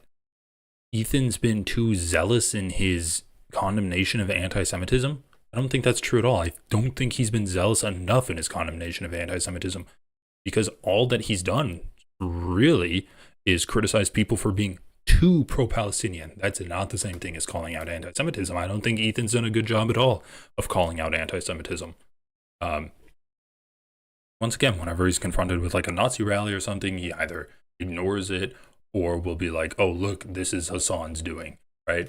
They'll say that, oh, well, that Nazi that we saw on Halloween was actually Dan Clancy in a mask. I mean, he'll call out Theo Vaughn and he'll call out Dan Bilzerian for saying anti-Semitic stuff, but the context of that anti-Semitic statement is always in the defense of Palestine. So once again, like, Ethan has called out some anti-Semitism, but it's almost always been in the context of being too pro-Palestinian in his mind. And I don't think he's done a good job of calling out anti-Semitism at all. Like, he doesn't really talk about Nazi rallies. He doesn't really talk about the anti-Semitism that Trump and Elon Musk have been bringing. He doesn't even do a good job of talking about the anti-Semitism caused by Israel and like the Holocaust revisionism that Netanyahu and other kind of like far-right Israeli extremists have done in Israel. That, like, let's just be honest, being unable to recognize that Israel saying that all Jews are a monolith, like are a monolithic group, is not doing a good job of calling out anti-Semitism. If you're going to say anti-Semitism is rising and it's because of Israel, then you should be able to kind of understand the mechanisms that cause that anti-Semitism to rise. When Israel says that all Jews are a monolith, then there's going to be inevitably anti-Semitism coming up to get, like, attack Jews. That's just the unfortunate reality. But when you have a nation state in Israel and an imperial power in America saying that Israel is representative of all Jews, then that is inevitably going to cause violence against Jewish people and a rise in anti-Semitism happening. So, yes, I don't think Ethan's done a good job in pushing back against anti-Semitism, because if he was doing a good job, he would be criticizing Israel, but he's actually helping perpetuate anti-Semitism. Once again, like criticizing ultra-Orthodox Jews, saying they're inbred, saying that, you know, if you criticize Israel, you're criticizing all Jews, saying that all Jews support Israel, right? That is a perpetuation of anti-Semitism. No, because I still don't understand. What did I say? When did I minimize the racism of other people? I remember you saying that at one point, that what other group is it socially acceptable to be openly bigoted against? And again, it depends on, I guess, amongst leftists, you're right, that, you know, that's not gonna fly in those spaces. But you really, like, on the right, I mean, they have no problem being Islamophobic or anti-Arab or whatever. You know what I mean? Like, that is acceptable within their communities. Yeah, and so is being racist against black. I mean, Ethan has no problem being Islamophobic, right? He said, I mean, he's on record by saying that a one-state solution is not good because the Muslims would kill all of the Jewish people that are living in Israel. And the only reason to say that is if you think hatred against Jewish people is just inherent, it's an innate quality in the Muslim Palestinians that are living underneath Israeli occupation. It can't possibly be because of the fact that Israel is an ethno-state, right? Because Ethan likes the ethno-state. It must be because the Palestinians just suddenly developed this gene that causes them to hate all Jews, and thus we can't have a one-state solution because so many Israelis. He's on the record of saying that, like, a one-state solution would cause mass death to Israelis.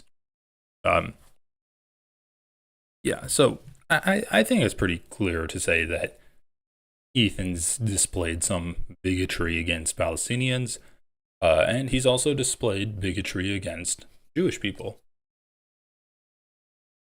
people and all this other shit. Right. That's what. So I'm not discrediting anyone. Right. And so I think your point makes more sense if you narrow it down to progressive circles. I think I did clarify that. I think I said in terms of who I see and what I interact with. Also, the fact it being on the rise. That's like that.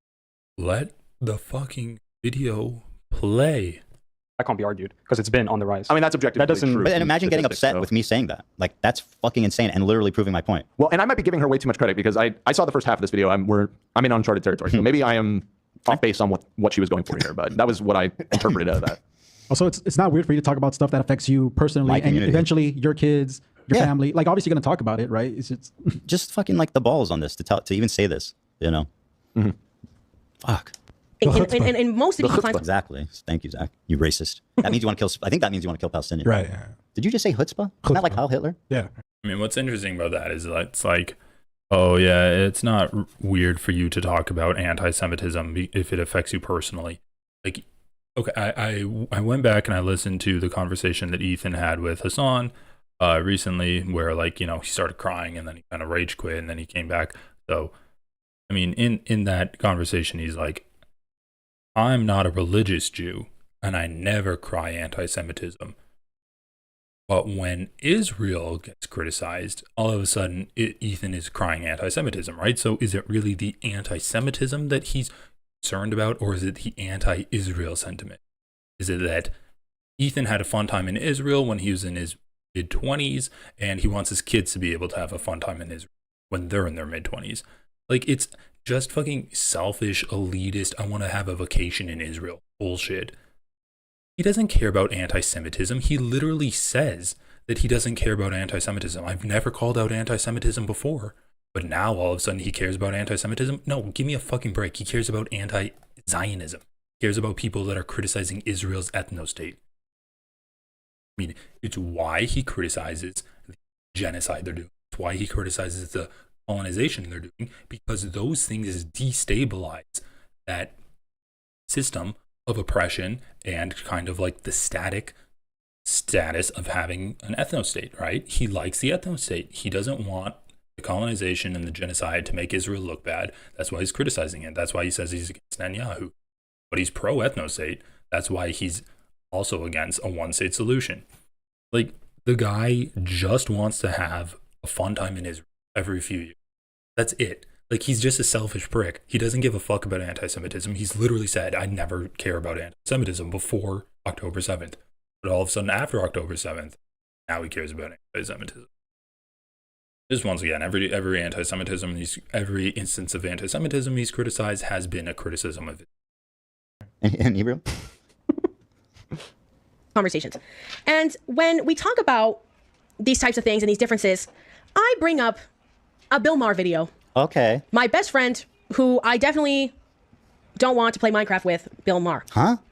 You don't even get how to use that fucking joke, dude. That's the second time she's misused that. Wait, is she trying to do the in Minecraft thing? Yeah, that means kill someone. She said she wants to kill Bill Maher. That's what she said. No, I think she's saying She's saying she wants to fuck him. No, isn't she saying that he's a pedo? Isn't that what she's implying? No, Bill Burr.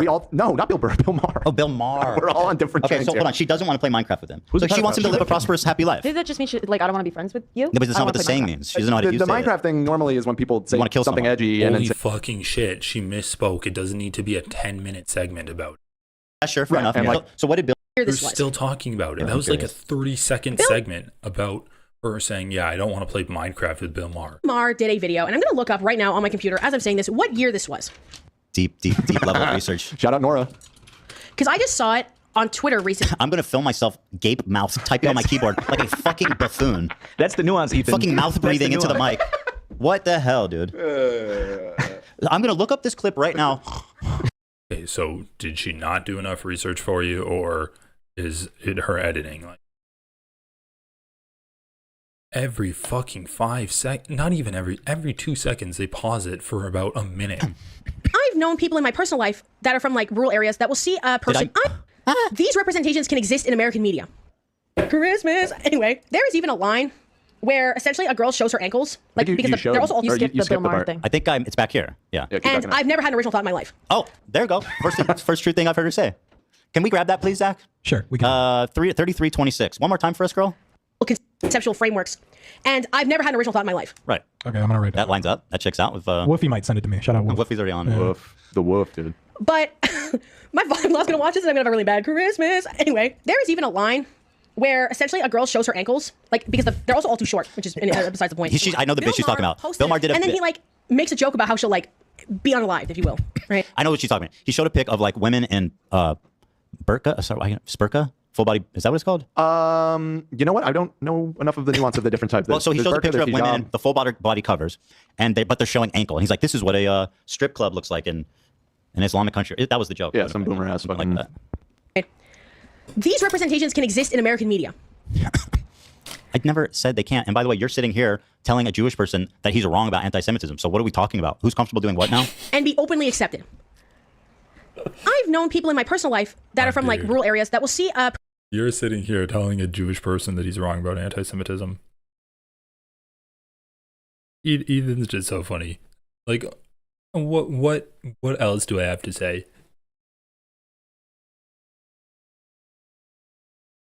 Was she even talking about anti-Semitism? I don't even know the fucking context because you guys pause it every 5 fucking seconds. All right, let's just see if we can find the Bill Maher stuff. Shit. Replay. As well, I don't want to really get into that because I think that would take a lot more digging than this conversation I want to have is requiring, and I think is something that I want you to be able to do. Actions aren't aligning properly. Because I think the biggest issue is Ethan Klein often talks about the eradication of the Jewish people being an ideology of the Houthi, of Hezbollah, whatever.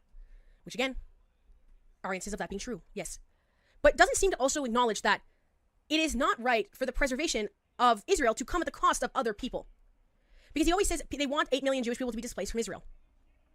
And then that's the biggest issue, which again, I don't think is a lot of the arguments that a lot of people have.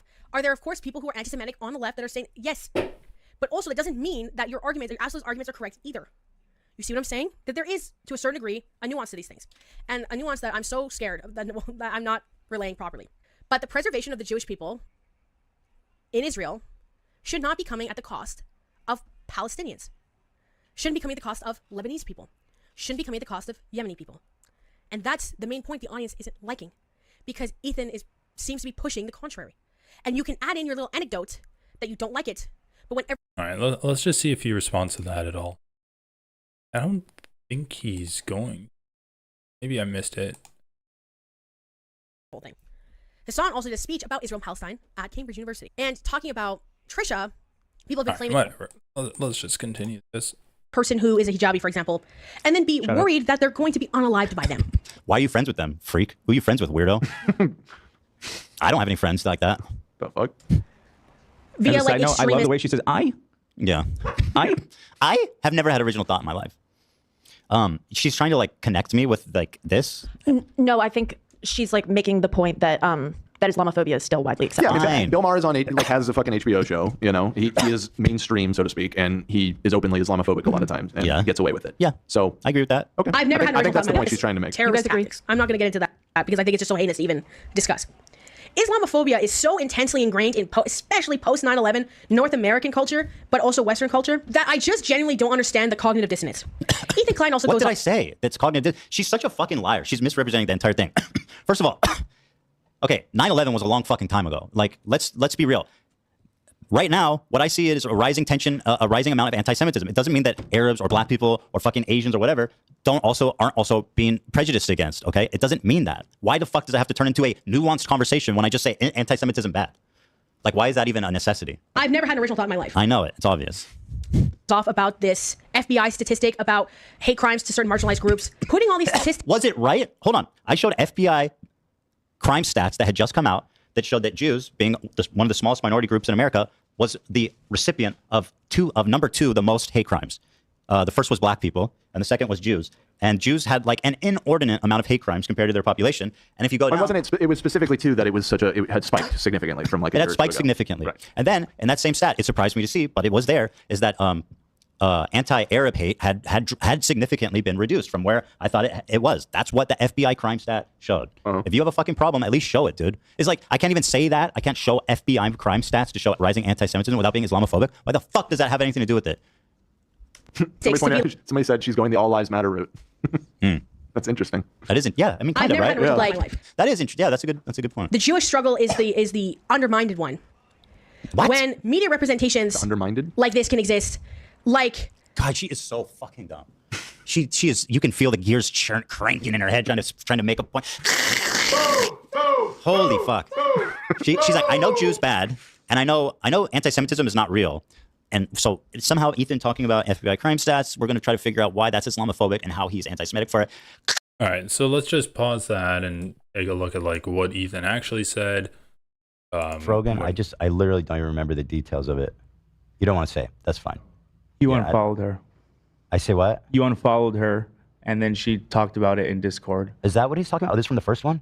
Yeah. Okay, so then that's what it's about. When I unfollowed her, and then she said I hate Arabs and stuff in Hassan's Discord. And instead of, and this is a mod on his channel, instead of, having a word with her about, what's going on, he actually chastised me. For what? Let's see. Ethan is very frustrated and very emotional in this moment, but doesn't recognize that, like, perhaps a Lebanese woman who's a hijabi in the United States of America could also be very emotional in this exact same moment. You know what I mean? Like, that's what's so... And the reality of the matter is, anti-Semitism is an unacceptable form of bigotry, whereas Islamophobia is a very acceptable form of bigotry. So being the bigger person in this situation, regardless of your feelings... So anyway, and God forbid you actually read the chat. But what I'm hearing, frankly, is that anti-Semitism is not really an issue. And so you shouldn't, your complaints are less equal than Frogan's complaints because Islamophobia is more serious than anti-Semitism. Despite, by the way, the fact that, as I pointed out, in reality, or not the opposite because there is Islamophobia, but like this claim that anti-Semitism doesn't exist because everybody knows it wrong, as I perceiving it, is absolutely false. I've never seen more open anti-Semitism in my life, my whole life. The way that it's being normalized by the left and the right, and it's being kind of, Yeah, so when Hassan says that, like, anti-Semitism is an unacceptable form of bigotry, like it's not really institutionalized, at least in America, whereas Islamophobia definitely is institutionalized in America. And then Ethan says that, like, oh, well, what I'm hearing is that anti-Semitism doesn't matter at all, and my feelings on it shouldn't matter at all. So, and now when he's like, oh, what did I say? All I said is that anti-Semitism's happening. It's like, no, dude, you're completely downplaying the fact that there is a structural pressure against Muslim people that just Jews in America aren't really facing. Like, sure, anti-Semitism against Jews in America is a real thing and it is bad, but like it is on kind of a different level than the Islamophobia that people are experiencing. And just like that kind of dismissiveness that Ethan has towards Islamophobia is something that he was criticized for, and now he's like, well, all I'm saying is that anti-Semitism exists. Let's lubricate those gears a little bit, girl. It seems like a lot of these points are just not her own, and she doesn't even really know what she's arguing. Hit it, Zach. Hit it, Zach. Hit it, Hit Zach. it. What Avi said. He I've said, never had an original thought in my life. There it is. That's it. Nice. We got it. All of George Bush's presidency can exist. There's something deep ironic about having the guy who thought that olive branch is a symbol of anti-Semitism playing the soundbite. I've never had an original thought in my life. Like, do they not see the irony in having that? Anyway, so we can obviously see that they don't take any kind of criticism in good faith. They just ridicule her, downplay any kind of criticism, make fun of the way she talks, make fun of her video editing, make fun of the way she looks, and yeah, just no actual good faith criticism whatsoever. So I don't really think there's like a point left in going over the last like 20 minutes of this episode or anything like that, but I just wanted to get a taste of that so we can finally wrap up this whole like Ethan Klein versus Aubrey and Mika segment. And we'll probably like put H3 on the back burner for the rest of this channel. I'll probably be putting out clips of this live stream. But anyway, like as far as actually reacting to it, I don't think there's a point. Like we can talk about how he had that whole meltdown over the fire and he was attacking Caroline Kwan, saying like, oh, you're basically saying like, oh, you're such a dumb bitch. Like, why would you even react to me? And he's like posting Hassan rescuing. Posting Hassan like picking up his friends and being like, Hassan burped while she was being emotional and vulnerable towards him. Isn't he an asshole, guys? It's like, dude, you're literally just such a hateful fucking person at this point. Like nothing you say has any kind of actual valid criticism because your mind has been so twisted by the hate that you have towards Hassan. I mean, just once again, like Ethan being extremely kind of like anti-Semitic in terms of the treatment of Jewish people, and how he wants to, have it both ways, have it be an extremely diverse group of people, but also a monolith when it suits his purposes. Just being extremely like violent, hateful against Hassan and anyone in Hassan's orbit, talking about how like, Hassan is being so mean to people by burping when Caroline was talking to him, and how Hassan, I guess he didn't talk about Hassan actually donating clothes, but making that joke about Hassan hoping that the fire burns down Ethan Klein's house. It's like fucking insane shit. And yeah, I'm gonna definitely be going over his content nuke when he puts that out there, because that's also going to be just nuts. Like, he actually thinks that Hassan believed that bro tip segment that he was doing as a parody like 10 years ago. Like, he actually thinks Hassan believed that, and he's like, how did Hassan get out of this bubble? He must have grifted towards the left. So like, Ethan's just so far gone. But we'll see. Maybe he has some other funny stuff. Anyway, guys, I'm gonna sign off. Everyone get a good night's sleep if you're up late, or have a great day if you're like up for the day. Thanks for watching, everyone. Let's see if this content stream gets taken down because of the members only stuff. Don't tell anyone. Don't tell anyone. It's members only. Okay, anyway, yeah, thanks for watching. Like, comment, subscribe, share the video. Let's do all that stuff, and I'll be back hopefully tomorrow with more content. Anyway, guys,